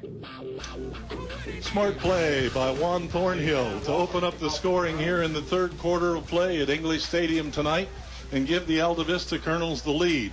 Thornhill took a botched snap and froze the linebackers with a pump fake and then found a lane into the end zone and gives the Colonels an 8-point lead. Boy, and another nice run by Clydell Moon. It's such a luxury to have a Clydell Moon and a Dustin Brown that you can get and have that strong inside running game, and you got Michi Malbeck and Navy Jones who can take the ball outside, and we haven't even, they didn't even bring in Juan Thornhill who can do both. So just a ton of offensive threats here for the Colonels, and again, we're seeing them start off in the second half very strong. Walker Allen will kick off for Altavista from his own 40-yard line. Comes up, line drive kick that's going to go over the goal line and into the end zone. There will be no return. So the strong weapon of the leg of Walker Allen, number 89, for the Altavista Colonels, and he is just a sophomore. And let me tell you about his work ethic. He works extremely hard. He also comes in and plays a little bit on defensive side of the ball. We saw him play safety in a JV game last year, and he had 5 interceptions. He does fill in from one of the Johnson brothers. If one of them comes out on the offensive side of the ball at the end position, he had a couple of key blocks at Galax and one last week at Appomattox as well. He's every bit of 6'1". 65-yard kickoff. Here comes Gretna with the ball. Rosser up the middle, breaks free. Going to be a race to the goal line at the 40, the 50, 40, 35, 30, and the Colonel's defense finally catches him. But he got through the initial line of scrimmage, and there was nobody there. It was a horse race, and the Gretna Hawks make a big play and put the ball into Altavista territory. Yeah, here we go. This is what we anticipated from the get-go, and after a defensive first half, looks like the offenses are going to get in gear pretty quickly here. Might have woke Gretna up a little bit. It may have. So it's 1st and 10 from the 30-yard line for Gretna, the Altavista 30-yard line. Colonel's putting 8 men up in the box, trying to stop the run, but they got to be worried about the pass. Here's Rosser back to pass, sidesteps one man, rolls to his left, throws downfield, and almost intercepted. Juan Thornhill, very athletic play. He dove out, had his hands on the ball, but as he came to the ground, couldn't corral it. Player had about 2 steps on him, but Juan closed in a New York minute on him. Great play. Juan's a little bit winded after that. He came down pretty hard. As the ball was in the end zone, and luckily Thornhill was there. It might have been 6 points for Gretna, and Thornhill is walking a little bit slowly back up toward the line of scrimmage. 2nd down and 10. Rosser handing off to the running back around the right side. Caught on the corner as he tries to get upfield after about a 6 or 7 yard gain. The Altavista Colonel defense comes to the rescue. There's where they spotting the ball. Looks like the 20-yard line. That's just shy of the 20 and just shy of a first down. I didn't think it was that close. I didn't either. So that's a gain of 9 yards, and I thought it was maybe 7. So Gretna will have Rosser up under center. Watch for the hard count. Just dive for it. They're surged by the Gretna offensive line, and a good job by them. Oh, there's going to be a little problem here at the end of the play as some blocking downfield on Mulbeck. And both those players were engaged. The Gretna player was doing the blocking. Good no call there by the officials. Actually, it was a good no call. The Gretna player just continuing on down the field to hold his block. And maybe he didn't hear the whistle, I don't know. But sometimes you get engaged, it's hard to get unengaged. Nice drive surge there by the offensive line from Gretna. 1st and 10 inside the 20. Rosser with the keeper. Can't get around the side. Breaks a shoestring tackle, but then has to dive forward as the rest of the Altavista defense is there to stop Rosser. 2nd down. They're going to call that no gain. Looked to me like he was, again. Yeah, it must be different up here. We're getting old, and our vision isn't what it used to be. Okay. 6:23 to go in the Apple Market 3rd quarter of play. Gretna ball in Altavista territory. Rosser back to pass. Rush coming. Tries to get out of it. Does break a tackle, but finally the pursuit corrals Rosser for a loss. So good coverage downfield by the Altavista secondary. Yeah, that brings up a 3rd and 13 or 14. Nice job. Rosser almost got away from that trap. He got away from one of the Altavista people that had him trapped in the backfield. He's a strong kid. 3rd down and 13 with Altavista leading 15-7 in the 3rd quarter of play. 4 down territory.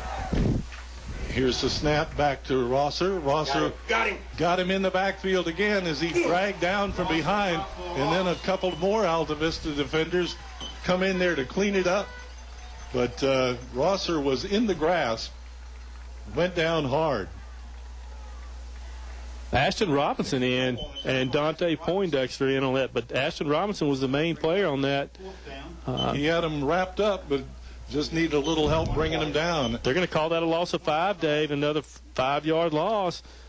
Ashton comes off under his own power, but limping a little bit. I think a little disappointed that he took a hard lick in there, probably from his own teammates. He probably did, and Ashton's a tough kid. They scored on 4th and 20 earlier. It's 4th down. Rosser back to pass, thrown high, complete, broken tackle, gets away from a couple of Colonels, and he'd be close to the 1st down. So 2 or 3 broken tackles by the receiver, I think, is that number 9 again for Gretna, Vaughn Bennett? Yeah, they're going to call that a gain of 15. They'll mark that at the 10. That's short. And it's Altavista ball on the 10-yard line. Nice job by the Colonels, although he was a half a step from breaking that to the end zone. Yeah, he a big, strong kid with lots of running ability, and broke 2 or 3 tackles before the Colonels finally got him down. And now one of the Colonels is looks like a cramp. Juan Thornhill.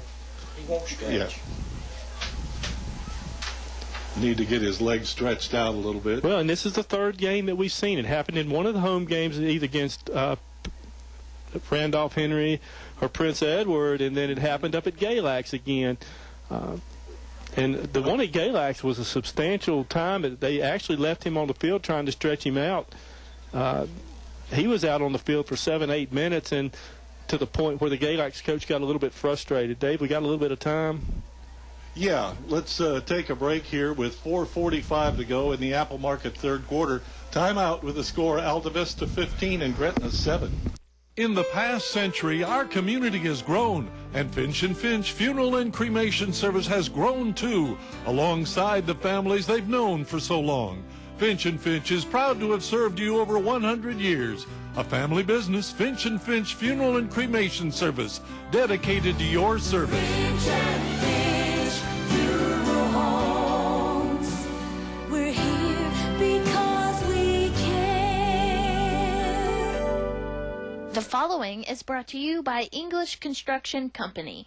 What do basketball, choir, drama club, and marching band all have in common? They're all high school activities that offer learning opportunities not necessarily found in the classroom. They take up just a fraction of a typical Virginia high school's budget, and they go a long way to giving young people the tools they need to thrive. High school activities, they're more than extracurricular. They're extra important, too.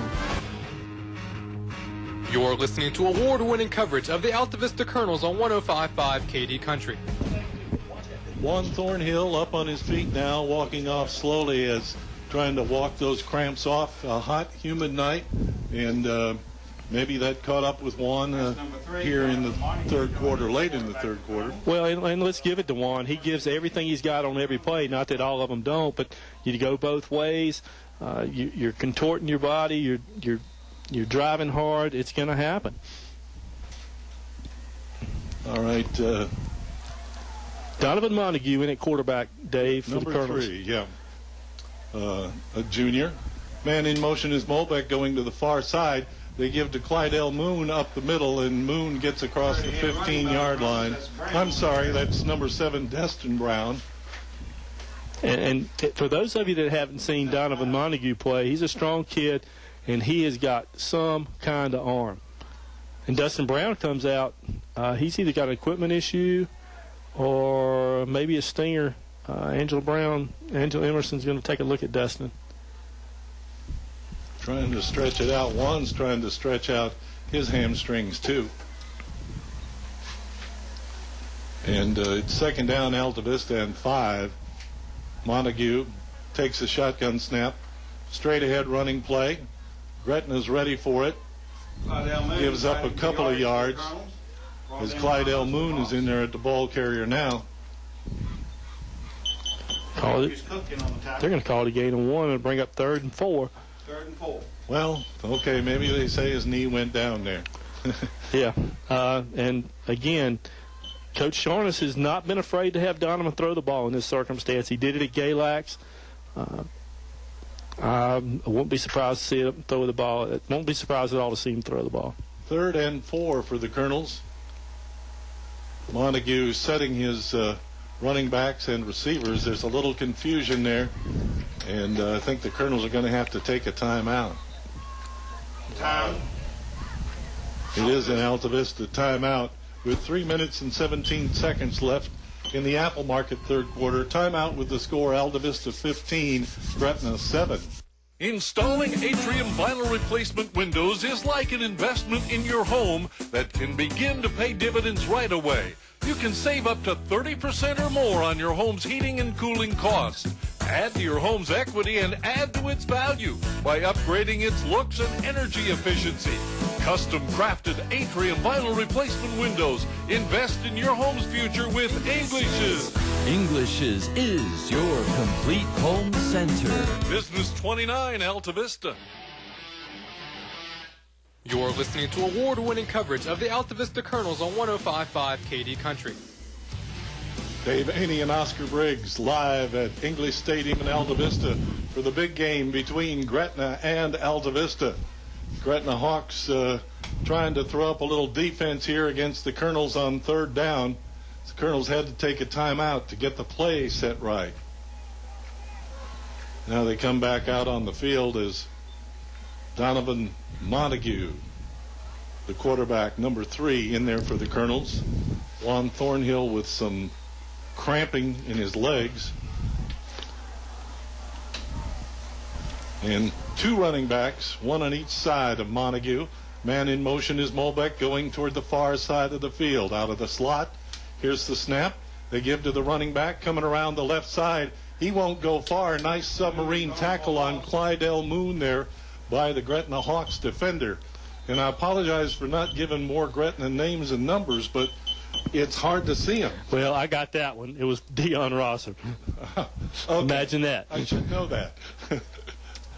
After 3 quarters of play. Loss of 1. It brings up. Somebody else cramping up. Yeah, somebody else is down for the Colonels. That brings up. It'll bring up 4th down. One of the Colonels down on their back on the 20-yard line. Just trying to stretch out those legs.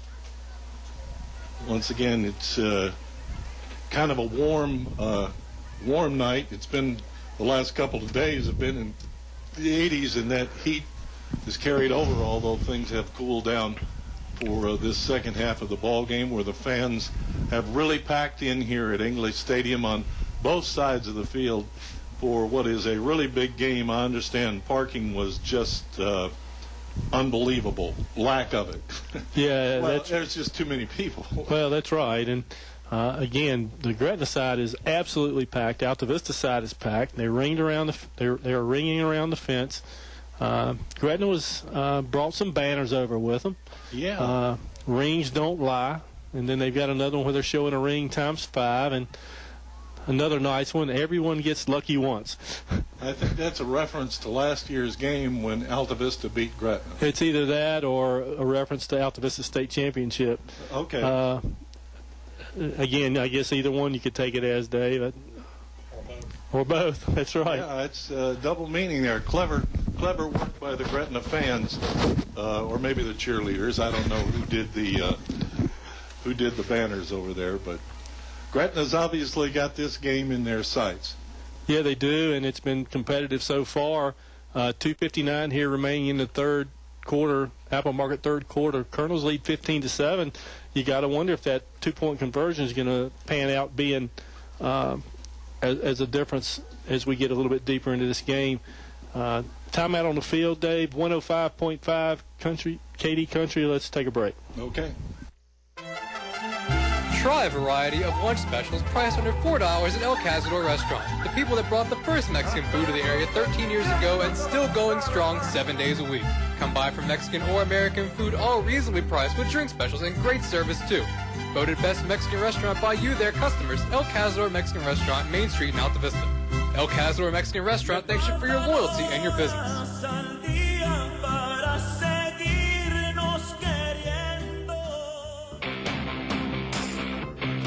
You're listening to award-winning coverage of the Altavista Colonels on 105.5 KD Country.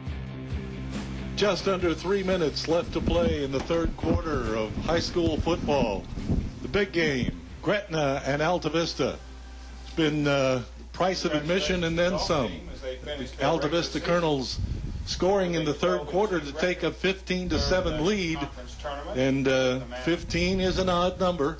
It was a 2-point conversion on a botched extra point attempt that Juan Thornhill ran into the end zone, and that could be a big difference in tonight's game. We'll see. Well, it could, and it's fourth down, and the Colonels got the ball at their own 15, so they're pinned back deep.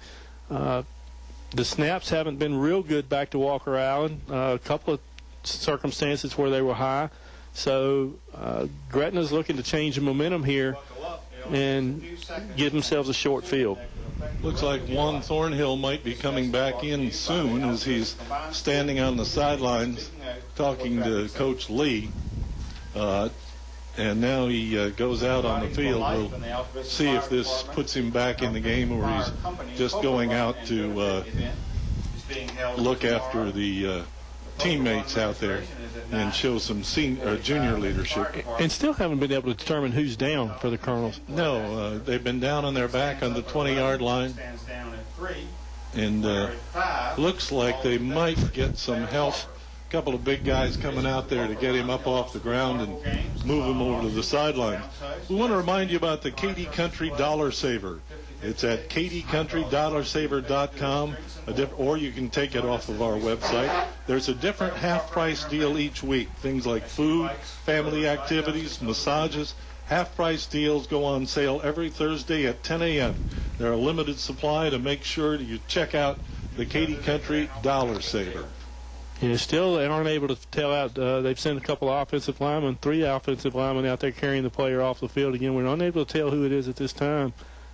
Yeah, they're literally carrying him off, and you don't see that too often. Like a sack of potatoes, they're carrying him off. So Altavista will have fourth down and 5 yards to go, and I would think they would kick it away down this deep in their own territory. Is it Destin? Because I don't see him anywhere. Not, looking for number 7. Might be Destin Brown. Walker Allen will do the kicking. Allen sets the punt. Allen will kick it away. Gretna with 2 men back at their own 45-yard line. Here's the snap. No big rush. High end-over-end kick will come down and bounce. Gretna's going to pick it up on the bounce and try to run it back. And down the right side. Lots of running room over there. Jumps over one tackler and down pushed out of bounds on the far sidelines at about the 25-yard line. Yeah, it's coming back. There was a flag down on the 35-yard line as the player broke. The Altavista player was in pursuit, and the Gretna guy just absolutely tackled him from behind. Great call. It was obvious. It was out on the edge, right in front of the referee. So your eyes aren't too old. I had a little bit of help. Jimmy Mundy saw the same thing. Okay. 15-7, the Altavista Colonels lead here in the third quarter of play. Dave Haney and Oscar Briggs with the play-by-play. On the return, goes against the Hawks. It is called on the, as Oscar said, against Gretna on the return, so it's going to back them up. Pushing the back. At the 45-yard. Block in the back to about the 40-something. 45. We'll be at the 45, and okay, yeah. Penalty flag's right on the 35. It's 10 yards from the spot. 10-yard penalty from the spot of the foul. It'll back the Hawks up. All right, yeah, right at the just inside the outside the Altavista 45, and it'll be Gretna ball, 1st and 10.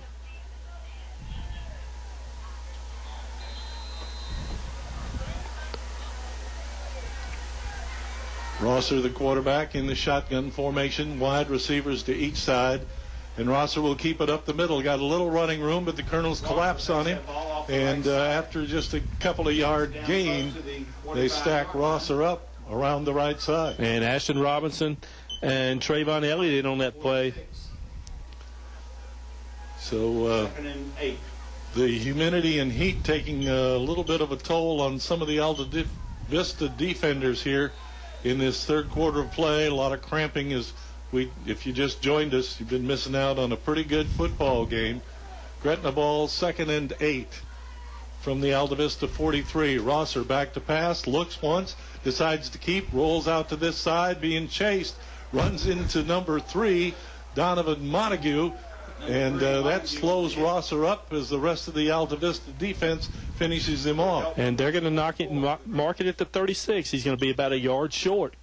Dante Poindexter also in on that tackle, gets up a little bit slowly. Poindexter in the middle of that Altavista defensive line. Colonels run that 3-4 defense, but they put 8 men up in the box to try to stop Rosser's run. He's under center, and a quick count, goes surging forward for the first down. He's got it across the 35 and then some. Wait to see exactly where they spot it. The officials getting the ball at the 34 of Altavista. Yeah, nice job by that Gretna offensive line. Rosser just crunches down behind them, and if he didn't do the hard count, they get a great surge and push the Colonels back, and that 2-yard gain is enough for the first down. In watching last week's Altavista game, I thought the Altavista line was getting beaten then too, and it looks like Gretna is dominating the line of scrimmage offensively anyway here tonight. Here's the snap back to Rosser. He'll throw to the far side. Ball is tipped away by the defender, who it was too high. The receiver could only get one hand on it as he went high up in the air. Incomplete. And the receiver's 6'2", and Navy Jones is 5'6", so good play by Altavista defense. So 2nd down and 10. Wide receivers to each side for the Hawks, and a man is in the slot on this side for Rosser, one running back beside him. 2nd and 10. Man in motion going to the far side. They hand to him, looks up the middle, has a gap along the right tackle, gets some yardage there inside the 30-yard line. Gain of about 5. Chris Hall, the ball carrier. Looks like he gained 5 on the play. Be 2nd down and 5 for Altavista. Yeah, they're going to mark that at the 29, gain of 5. Yeah, it's 3rd down and 5. Don't jump. Because the first play was incomplete. That's correct, Dave. All right, here we go with Rosser, 2 running backs beside him, taking his time, sets. Here's the snap. Rosser will keep, comes around the left side, breaks one tackle, gets down near the 25-yard line. As Rosser, a good strong runner, breaks one tackle in the backfield. The Colonels had him back there, but he just slipped through the arms. Yeah, he did, and it brings up at 4th and less than one situation again. End of the third quarter. That's the end of the third quarter of play. Timeout with the score Altavista 15 and Gretna 7.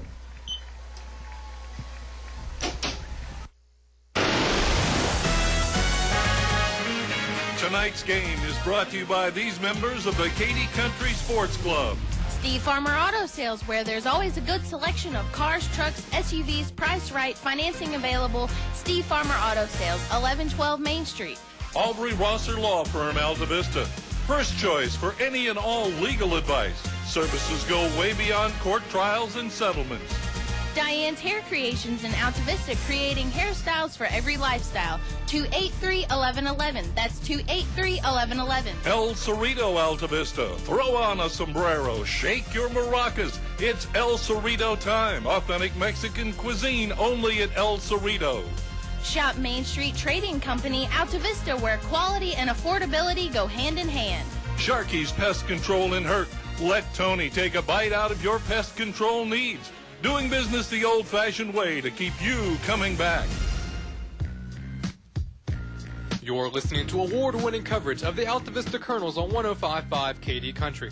Awarded best sports broadcasters in the state by the Virginia Association of Broadcasters. In a large market. Yes. Oscar Briggs and Dave Haney here with the Gretna Hawks going fourth down and less than a yard. Rosser under center. He's been diving for it before. Long count by Rosser trying to draw the Colonels off. Surges forward. It looks like he's got the first down for Gretna as they sustain this drive down the field. Also keeping the ball. So first and 10 for Gretna. Threatening to tighten this ball game up as we start the fourth quarter of play, being brought to you by the Apple Markets in the Altavista area. Gretna continues to dominate the yardage gain. 199 total yards so far, 116 for the Colonels. So the Gretna Hawks have moved the ball, but they haven't been able to get into the end zone. Have to give them a little credit for their offensive line. The Hawks have done a good job tonight. Rosser back with the snap. He'll go up the middle, has a bit of running room. Colonels collapse on him finally after he gains about 8 yards. We'll see where they spot it. Outside the 15-yard line. Yeah, we haven't been accurate on our spots tonight, so. And this one's not accurate either. It's inside the 15. They're going to call that a gain of 8. Yeah. Colonels 15. All right, second down and 2, less than 2. Here's Rosser back to pass, looking, has some time, rolls this way, looks downfield, tries to set his feet. Can't get away from the defender, throws it high, and incomplete. The receiver had it in the end zone, and it bounced out of his hands. 3 Colonels around him, but the receiver had a touchdown if he would have held on to the ball. Yeah, he did. Michi Malbach had him in good coverage, and he saw Rosser step up to throw the ball. He took a step towards Rosser, and he was lucky because the ball went over his head, and that would have been a good catch, but Colonel's lucky on that play that wasn't a touchdown. If its and buts were candy and nuts, it'd be Christmas all year long. Right? I've never heard that before. Heard that? No. That's before my time. 10:55 to go. Gretna surging forward on a trick play, but they get the first down inside the 15. Yeah. Moves the chains, they'll have a chance for a first down or touchdown. Yeah, they're down to the 11-yard line. First and 10 at the 11. Rosser up the middle. Mike Rivas encouraging his defense here. Rosser under center, gives to the running back. He fights forward for some yardage off of right guard and picks up several yards there inside the 10-yard line. Hurry up. Gretna on the hurry-up offense here. Rosser under center. And they got the Colonels on their heels. Yep. Here's Rosser straight ahead off left guard. Colonels don't give him much, but it might. Whoa. They didn't give him much, but they're marking that ball down at the 2-yard line. That's close to a first down. I'm a little. No, they're not. Yeah, they are. It was second down and 4. Time on the field. Timeout on the field. The referee's timeout, I believe. So hold on here a second.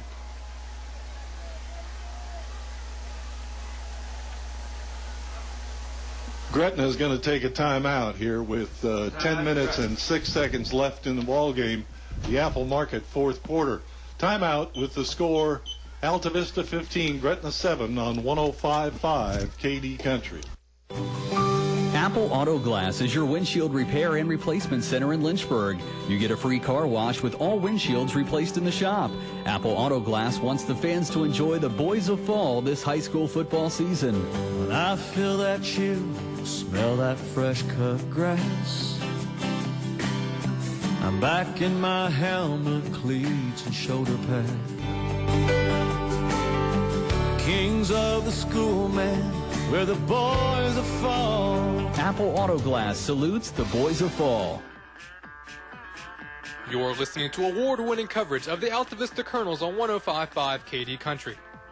First down at the 2. Gretna ball driving for a touchdown here against the Altavista Colonels. Surging straight ahead. Touchdown, Gretna. That Gretna offensive line has dominated things here, particularly in the second half against the Altavista Colonels. And Rosser's just been following them forward. Yeah, 10 minutes left here in the ball game, and you got to believe that Gretna's going to go for 2 here.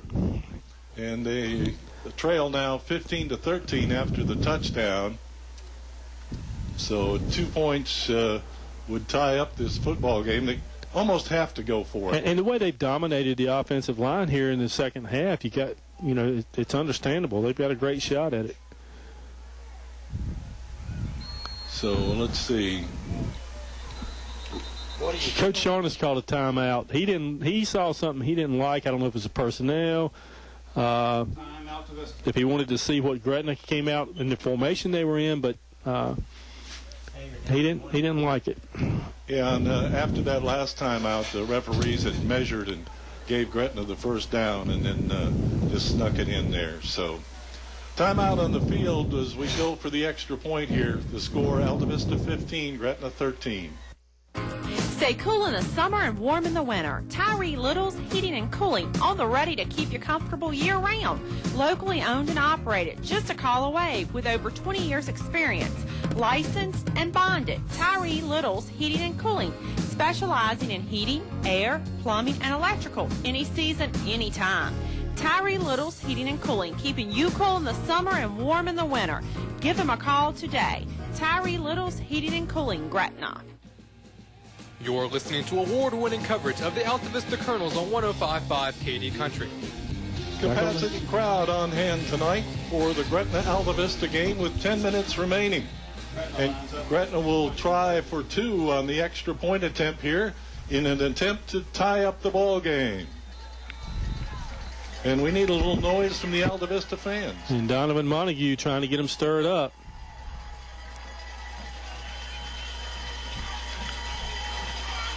Long count by the Hawks.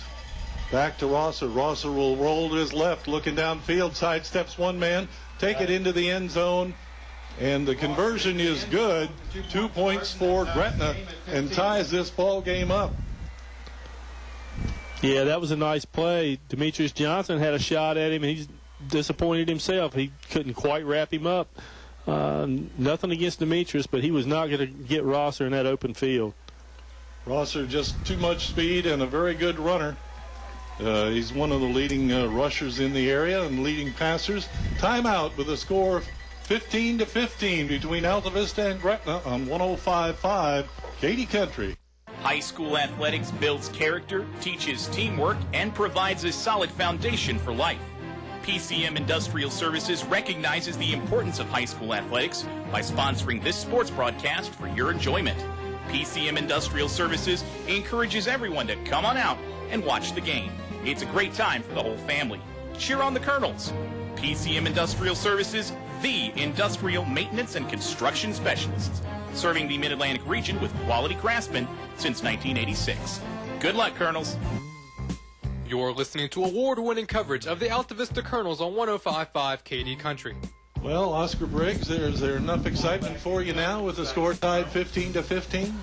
Yeah, great ball game. We anticipated this, and 10 minutes left here in the ball game, tied 15-all. Kick off for the Hawks. See if the Hawks go deep again and kick to Navy Jones or Michi Malbeck. Well, the first time the Hawks kicked off, it was a squib kick, and we'll see what they do here. We got 10 on the field. There's a high end-over-end kick that comes down to Malbeck at the 15. Malbeck will come back up the middle, looking to get around the left side. Tries to turn the corner, sidesteps one man down the sidelines at the 30, the 35, the 40-yard line, and knocked out of bounds in front of the Altavista bench. Hey, pretty good return considering the Colonels only had 10 men on the field. If they'd have had that extra one, they might have broken that to the house. That Malbeck did a nice job of just shuffling to the outside and looking for a running lane and getting up the sideline. Well, the thing about Michi is he's not the fastest player on the field, but he accelerates quicker than I think anybody in the dogwood. He goes from 0 to wide open. Again, within 3 or 4 yards, he's as quick as anybody. Yeah, that's a good point. Good acceleration by Malbeck. Colonels have 2 slot receivers, 1 to each side of the formation, 2 wideouts. And Thornhill is back 3 yards deep with a running back beside him. Thornhill to pass, complete out there to, I believe, number 12, Navy Jones. Jones across the 40 and down near the 45. 45-yard line for pickup of 4. So a good pickup by Jones and the Altavista Colonels. Yeah, nice play. Getting Canavas out on that edge where he's got some speed. Canavas and Navy are the same person, by the way. Yes, they are. Just in case there's some people out there wondering about us. All right, 2nd down and 6 for Altavista at their own 45-yard line. Number 2, Clydell Moon, the running back here on the left side of Thornhill. Again, the 2 wideouts, 2 slot receivers. Malbeck in motion this way. Thornhill will keep, tries to get around the right side, tries to sidestep one man, gets a couple of yards over along the far sidelines. Yeah, not a good snap. Juan had a little bit of trouble handling it. He got all he could get out of it. He picked up maybe 1. Brings up 3rd and 5. Looks like they'll spot it at the 46 of Altavista. Clock running down to 8 minutes and 35 seconds. Sharnas sending the play in here from the Altavista sideline. Given that long drive, Dave, given that long drive that Gretna just had, the Colonels, the momentum's clearly on their side. Colonels need this first down. Yeah, 3rd and 5 for Altavista. Back to Thornhill. He'll come this way. Looks downfield, pumps, a receiver deep. Malbeck is open at the 35, has it at the 30, the 25, the 20. He'll go to the TD. Michi Malbeck found a seam in the left-hand side of the Gretna defense and streaked into the end zone once he caught the ball. Thornhill had lots of time to find him. Just waited for the right moment. Well, he did. Malbeck was open, and Juan had some pressure on him. Couldn't quite get the right angle to get his arm up to get it to him. Great job. Michi came back to the ball. The defender slipped. I didn't see who sprung him on the block downfield. It was Jones. It was Darius Johnson and Navy Jones put good blocks that were able to get Michi downfield. So Walker Allen will try the extra point for the Altavista Colonels. Here's the snap. They get it up. It's got plenty of distance and no good as penalty markers are out on the field. Flag on the play. Here along this sideline. It's against the Altavista Colonels.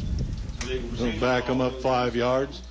8:04 to go in the Apple Markets 4th quarter of play. Altavista leading 21-15, trying for the extra point here. I think it's been no good. Did they decline that penalty?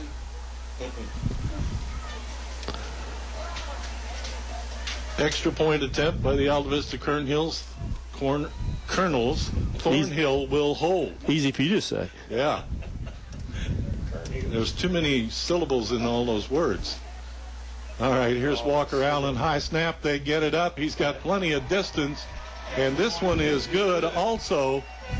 So timeout on the field with the score Altavista 22 and Gretna 15. A short drive will save you money. That's right. A short drive can save you hundreds, maybe thousands. The absolute best selection of new and pre-owned vehicles to choose from. Have a trade? When you make a deal, Feller Chevrolet will pay it off, no matter how much you owe. Slow credit? Don't worry. Drive away today in your new or pre-owned vehicle. Remember, if you didn't purchase your vehicle from Feller Chevrolet, you paid too much for it. Feller Chevrolet In Altavista. You're listening to award-winning coverage of the Altavista Colonels on 105.5 KD Country. Check out the weekly specials at 3 Apple Market locations, Gateway, Main Street, and Riverside. The game between the Altavista Colonels and the Gretna Hawks really getting exciting here in this second half of play. That's been plenty of scoring. We were tied 7-7 at the half, and now with 8 minutes to go, the Altavista Colonels with a 7-point lead. Yeah, and that was a typical Altavista drive. Yeah. They started at their own nice return, and they were at 41-yard line, so it was a 59-yard drive, less than 2 minutes. 55-yard touchdown, Thornhill the ball back, and nice extra point by Walker Allen. So Walker Allen will kick off for Altavista. Numbers 8 and 9 back for Gretna, Chance Harris and Vaughn Bennett standing back at the 5-yard line of Gretna. And Walker Allen's done a great job on kickoffs tonight. He's been able to drive the ball deep around the goal line or even into the end zone. Only got 10 on the field now. Oh, there's 12. He's on the field. What are you saying? That's is that the safety man back there, 12 deep? Yes. Here comes Walker Allen up to the ball slowly at first and then up to full speed. High end over end kick. Comes down to number 9. Vaughn Bennett. Bennett back up the left side of the field.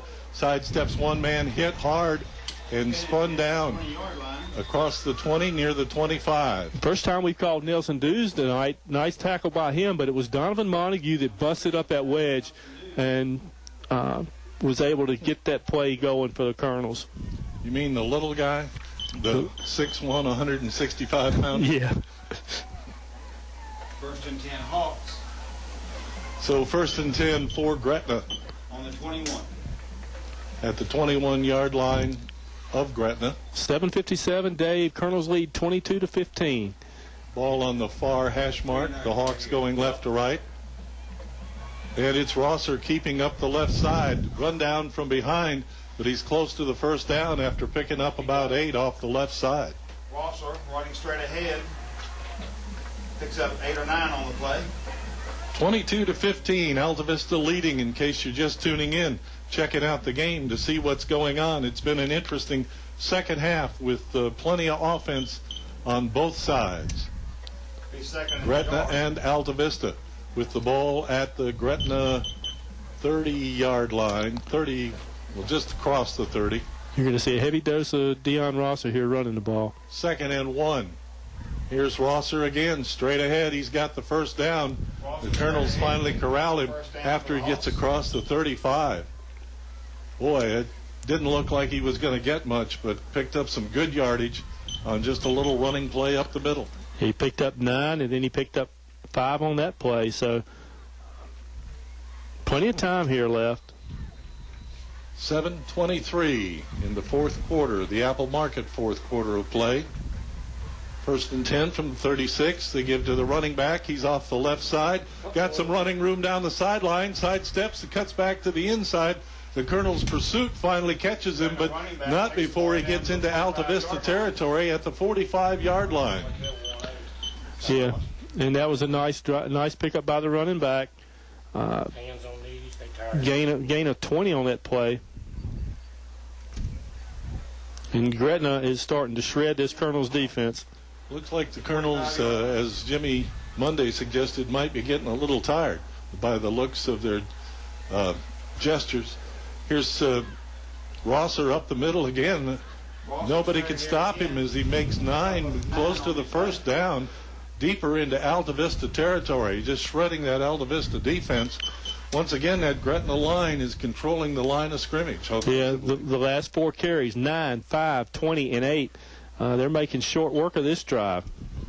Yeah, they'll have plenty of time left on the clock, the Colonels will. Second down and about 3. I guess they didn't get quite as much as we thought. Running play to the left side. Colonels stopped him for no gain, maybe a yard. Gain of a yard on the play. Bring up third down. Bring up third down and run near the Gretna sidelines. Yeah, they're going to give him a yard on the forward progress. Boy, they're going to give him more than that. Yep, they sure did. Wow. Generous spot. It's second down and less than a yard. They're in 4-down territory. It is third down. And they are in that stacked formation. Yep, just going to go straight ahead. There they go. Diving for the first down. He got it. Looks like Rosser around the left side they stopped him up the middle, but he bounced to the outside and turned around the left side, picks up the first down. Yeah, that was an extremely athletic play. He was about to go down, was able to bounce outside and dove and was able to pick up that first down. His momentum was pulling him toward the ground, but he just kept his feet going and had enough to get the first down at the Altavista 35. And the clock continues to wind. 5:35 here in the ball game. Colonels lead 22-15. Rosser under center. He'll hand off to the running back straight ahead, shredding the Altavista defense. Finally, the Altavista defense corrals him. Ball is on the ground, but I think Gretna has recovered. We'll wait for the officials to give us the indication. They say Gretna recovered the ball. And Clydell Moon comes off the field. He's hurt. Dante Poindexter was slow getting up off the ground. Tyler Kofer's coming out. Hard-hitting game between the Altavista Colonels and the Gretna Hawks as they get some men back on the field quickly. Here's the running back again off the left side. He is a big load. I can't quite catch that number. 20. Another first down. They are continue to just pound the ball inside against the Colonels. Chris Hall. Number 5, Chris Hall, according to the public address announcer here at English Stadium. 4:45 to go. Gretna continuing to pound it up the middle, wearing down that Altavista defense. Run the ball straight up the middle on the Colonels. That was first down. And he picks up about 4 yards on the play. Second and 6. And 4 yards in a cloud of dust is exactly what they're doing. You got to wonder with 4:25 at some point if Mike Sharness doesn't want to call a timeout and get these players a little bit of break here and see if they can stop this drive. 4:21 to go in the football game. Altavista calls a timeout with the score Altavista 22, Gretna 15 on 105.5 KD Country. It's hot in here. When are you going to get that AC fixed? I wouldn't even know who to call. Call Select Air. Donnie does it right every time, and he's available 24 hours a day, 7 days a week, and there's never an overtime charge. Yeah, but we might have to get a brand new unit. Select Air does installations, and Donnie is going to give you a fair price every time. Should I call Select Air? No, you will call Select Air. Select Air, 841-1580. 841-1580. Online at selectair.webs.com. You're listening to award-winning coverage of the Altavista Colonels on 105.5 KD Country. Gretna Hawks continuing to run the clock here and gain on the ground against the Altavista Colonels with 4:21 left. Colonels lead by 7, but just projecting out ahead here, Oscar Briggs, the way Gretna is running the ball, they could easily get a 2-point conversion. Yeah, they could. If they get into the end zone, they've dominated the Colonels on this drive. Here's the Gretna Hawks again off the right tackle. Be close to the first down. A couple of Colonels had a shot at him in the backfield. Johnson hit him hard, hit him in the midsection, but he still picked up 3 yards on that play. And it's 3rd and 3 for the Gretna Hawks. A big third down here. Rosser goes under center. He'll hand off to the running, keep around the left side, headed for the end zone. Rosser is close to the touchdown, but short. Touchdown saving tackle by left side. that Takes 2 it or down the 3. Boy, what a ball handling exhibition that was by Deion Rosser. It fooled the referees. It fooled the press box. And they are going quick under center here, 349, 348 from 2 yards out. First down for the Gretna Hawks. Rosser straight ahead. Colonels try to stop him. Touchdown, Gretna. And Gretna's in the end zone. Touchdown for the Hawks. That's impressive. Just straight ahead in your face. Yep.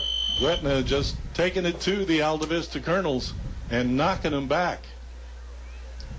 Colonels will have about 3.5 minutes of time left on the clock as Gretna has tightened up this game 21-22. So we'll see. Gretna's going to try to kick the extra point. Well, I'm surprised the way they ran the ball. They wouldn't go into the running formation here. Hold everything now. Gretna's going to take a timeout, maybe reconsider their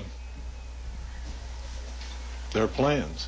Let's take a timeout too with 3:42 to go in the ball game. It's Altavista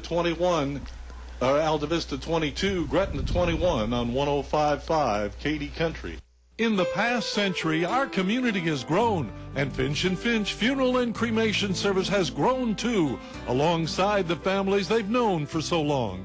Finch & Finch is proud to have served you over 100 years. A family business, Finch & Finch Funeral and Cremation Service, dedicated to your service. Finch & Finch Funeral Homes. We're here because we care. You're listening to award-winning coverage of the Altavista Colonels on 105.5 KD Country.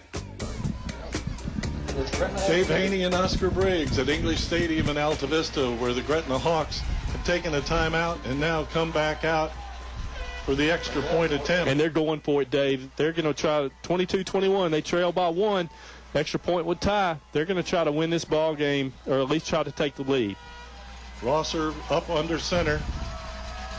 They pitch to the tailback. He'll come around the left side. The Colonels cannot stop him. The 2-point conversion is good for the Gretna Hawks, and they go into the lead 23-22.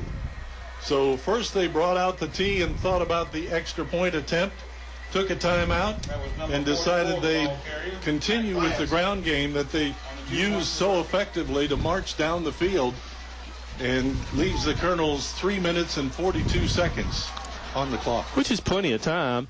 And the Colonels really just have to get the ball to, when you think about it, if they get it to the 20-yard line, that's well inside Walker Allen's field goal range. But I'm sure the Colonels are going to want to get this thing in the end zone. Their last drive took less than 2 minutes. So, well, and the Altavista is a big play offense, so if they can sustain some sort of drive, they'll have plenty of opportunities. And we've seen that Gretna's a little bit fatigued as well. Last time on defense, they were back on their heels as well. Well, it's been a hard-hitting game between these two teams as Gretna has just pulled into the lead here at English Stadium in Altavista, entertaining a large crowd for this game between two big rivals. Malbec and Jones back for the Colonels inside the 10-yard line. Watch for the squib kick. You want to keep it away from Jones and Malbec. You got your hands team up a little bit. You got Dante Poindexter, Claudel Moon. Short end-over-end kick. Hits between return men. Malbec has it. Malbec looking to this side. Sidesteps one man. Breaks away from an arm tackle. He's down to the 40. Tripped up at the 45 and sprawls forward inside Gretna territory. So another good return by Michi Malbec. That was a little more exciting than I think I described it. Yeah, it was. And nice job by Donovan Montague keeping out in front of Michi. The whole special teams that time did a nice job.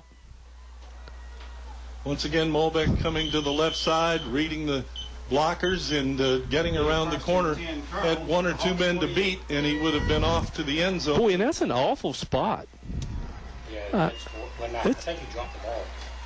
He did, but He was 4 yards in front of that. First down, Altavista at the 48-yard line of Gretna. Thornhill waiting for the snap. Man in motion is Jones. They give to Jones around the right side. Jones following his blockers up across the 45-yard line down to about the 43. Navy Jones with a good pickup for the Altavista Colonels. Nice job being able to, on that little sweep, tucking it in off tackle. We'll bring up second down for Altavista. Second down and 6. Thought he might have gotten a little more than that, but the referee spotted at the 44-yard line of Gretna. Clock continues to run under 3 minutes now. 2:54. Colonels trail 23-22. Colonels ready to go on second down. Thornhill back to pass. Oh, yes. Decides to keep. Goes up the middle. Dives forward to the 40-yard line. Looks like he'll be short of the first down. They'll probably mark it back at the 42. No, it's marked on the 40. Bring up 3rd and 2. Of course, obviously with 2:28, 2:27, Colonels are in 4-down territory here. Hurry up offense for the Altavista Colonels. Get 3 wide receivers to this side. Thornhill goes straight ahead. And I believe he's got the first down, but we'll wait. Not even. No. The ref. Gretna doesn't think so anyway. It'll be 4th down for Altavista and short yardage. Yeah, they're going to mark him. He's going to be at least a yard short. Of course, one of my pet peeves is watching the line judge pick that ball up and look at the sideline and then move it back. And that's exactly what just happened. This is the game right here. 4th and 1. Big 4th play and for the 1. Colonels. Altavista needs to convert this 4th down. With 1:41 left to go, they got plenty of time, but no more downs. At the 40, they got to get to the 41. And I believe the Colonels are out of timeouts. They pitched to Molbeck coming around this side. Molbeck will get around the corner and down the sidelines inside the 30-yard line. Great play by Michi Molbeck. And Navy Jones out on the edge with a great block that was able to spring him and get him down. We'll wait to see where they say he stepped out of bounds, right at the 30. Oh, my God. So 30-yard line of Gretna. Colonels still have a minute 24.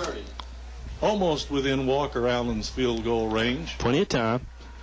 1:24. 2 slot receivers, 2 wide outs. Thornhill calling the signals. He's back to pass. Sidestepping one man, flushed out of the pocket, comes around this way, has some running room. Pump fakes, gets down the sideline, steps forward and hit hard from behind as he gets inside the 20. Nice run by Juan Thornhill. Boy, that was all Juan Thornhill, too. He had 3 players that had him surrounded here, and First down for the Colonels. there's a Gretna player down. They had Juan Thornhill trapped in the backfield. He got out of that and then came around the left side and weaved his way through several defenders. One of the guys down on the field is the guy who tried to tackle. There were 2 or 3 guys trying to tackle Juan as he got down the sidelines. So we're going to have a moment or two here with 1:07 left on the clock. Timeout with the score. Gretna 23, Altavista 22. Installing Atrium vinyl replacement windows is like an investment in your home that can begin to pay dividends right away. You can save up to 30% or more on your home's heating and cooling costs. Add to your home's equity and add to its value by upgrading its looks and energy efficiency. Custom crafted Atrium vinyl replacement windows. Invest in your home's future with English's. English's is your complete home center. Business 29, Altavista. You're listening to award-winning coverage of the Altavista Colonels on 105.5 KD Country. Dave Haney and He's got Oscar plenty of Briggs with 1:07 to go in the football game. A 1-point lead for the Gretna Hawks in this big rivalry between Altavista and Gretna. And the Colonels line up on 1st and 10 at the 20-yard line of Gretna from the near hash mark. The Colonels with Juan Thornhill getting the snap. flushed out of the pocket, will get around the right side, downfield. He'll have the first down, and he goes out of bounds to stop the clock. Wise play by Juan Thornhill. Brings it under 1 minute to go, 57 seconds in the Apple Market fourth quarter. He did get the first down. Yep. And they're going to mark it, right on the 10-yard line. I think it'll be first and goal. At the 10. Wait and see where they put the sticks. It is less than 10 yards, but, boy, it's just inside the 10, if I can see it right from up here.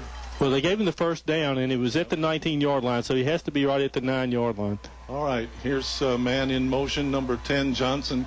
Now he goes into the tight end spot, and Molbeck comes back this way. They pitch to Molbeck, coming around this side. Molbeck looking for some room, can't find it, dives forward, gets back to the original line of scrimmage, and the Colonel's going with this hurry-up offense here. And I like what Michi did on that play. He got in traffic. He wrapped up both arms around the ball. He was not going to turn that ball over. Clock running down with 35 seconds to go. Clydell Moon, the running back, to the right of Thornhill. They put a man in motion to the far side. Thornhill up the middle, breaks one tackle, gets down close to the 5-yard line, right in the middle of the field. And that'll be a good spot for Walker Allen. The Colonel's got to line up in a hurry. They've got 13 seconds, and they got to get Allen on the field. They'll spike it here. And there's the spike by Thornhill with 6 seconds left.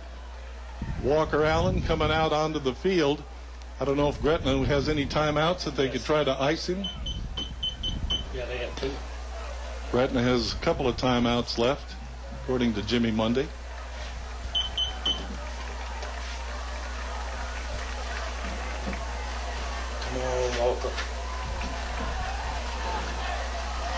So this will be the game right here with Gretna leading 23-22.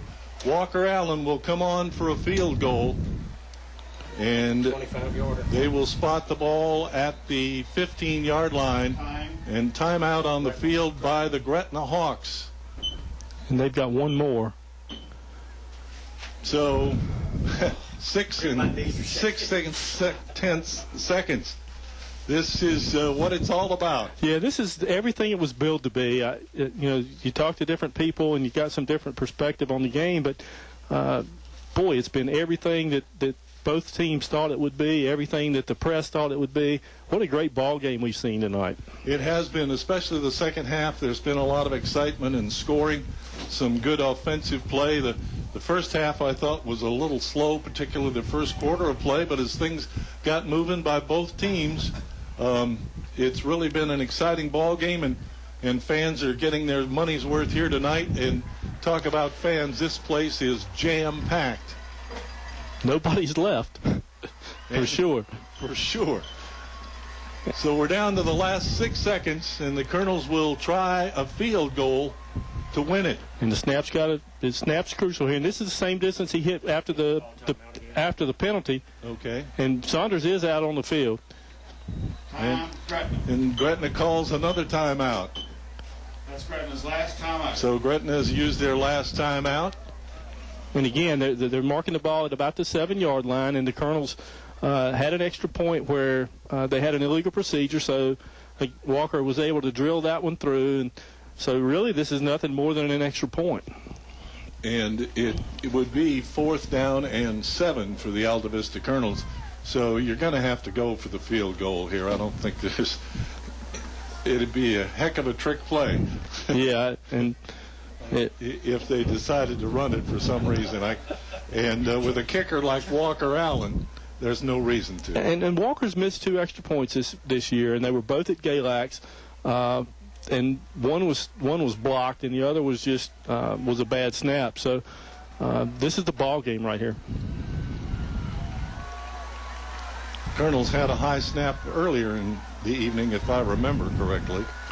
They did, and that was a 2-point conversion. Walker Allen with the kick. Nailed it. Got plenty of room and distance. And they say no good.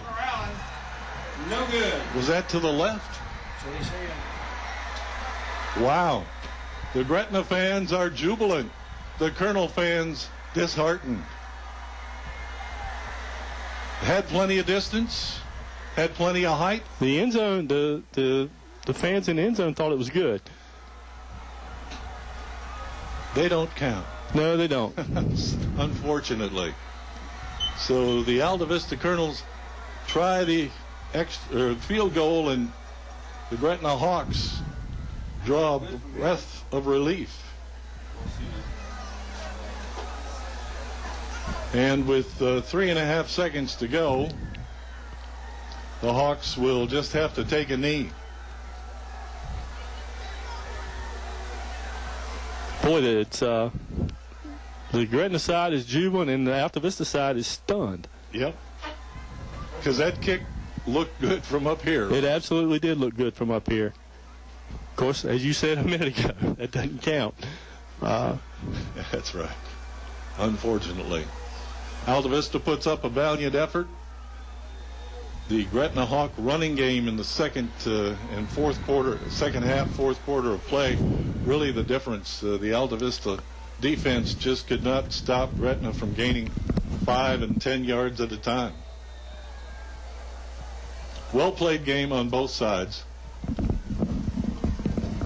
And like I say, Gretna will just have to take a knee here, and the football game will be over. Taking their time. There's the snap. And that's the ball game. And the Gretna Hawks have gotten a little revenge against the Altavista Colonels. Yeah, they have. And, boy, 23-22. You couldn't ask for a better ball game. And you alluded to it last year. Altavista went into Gretna and was able to pull that game out. And this week, this year is exact opposite. Gretna came in here and pulled the upset. So timeout on the field. The final score, Gretna 23, Altavista 22 on 105.5 KD Country.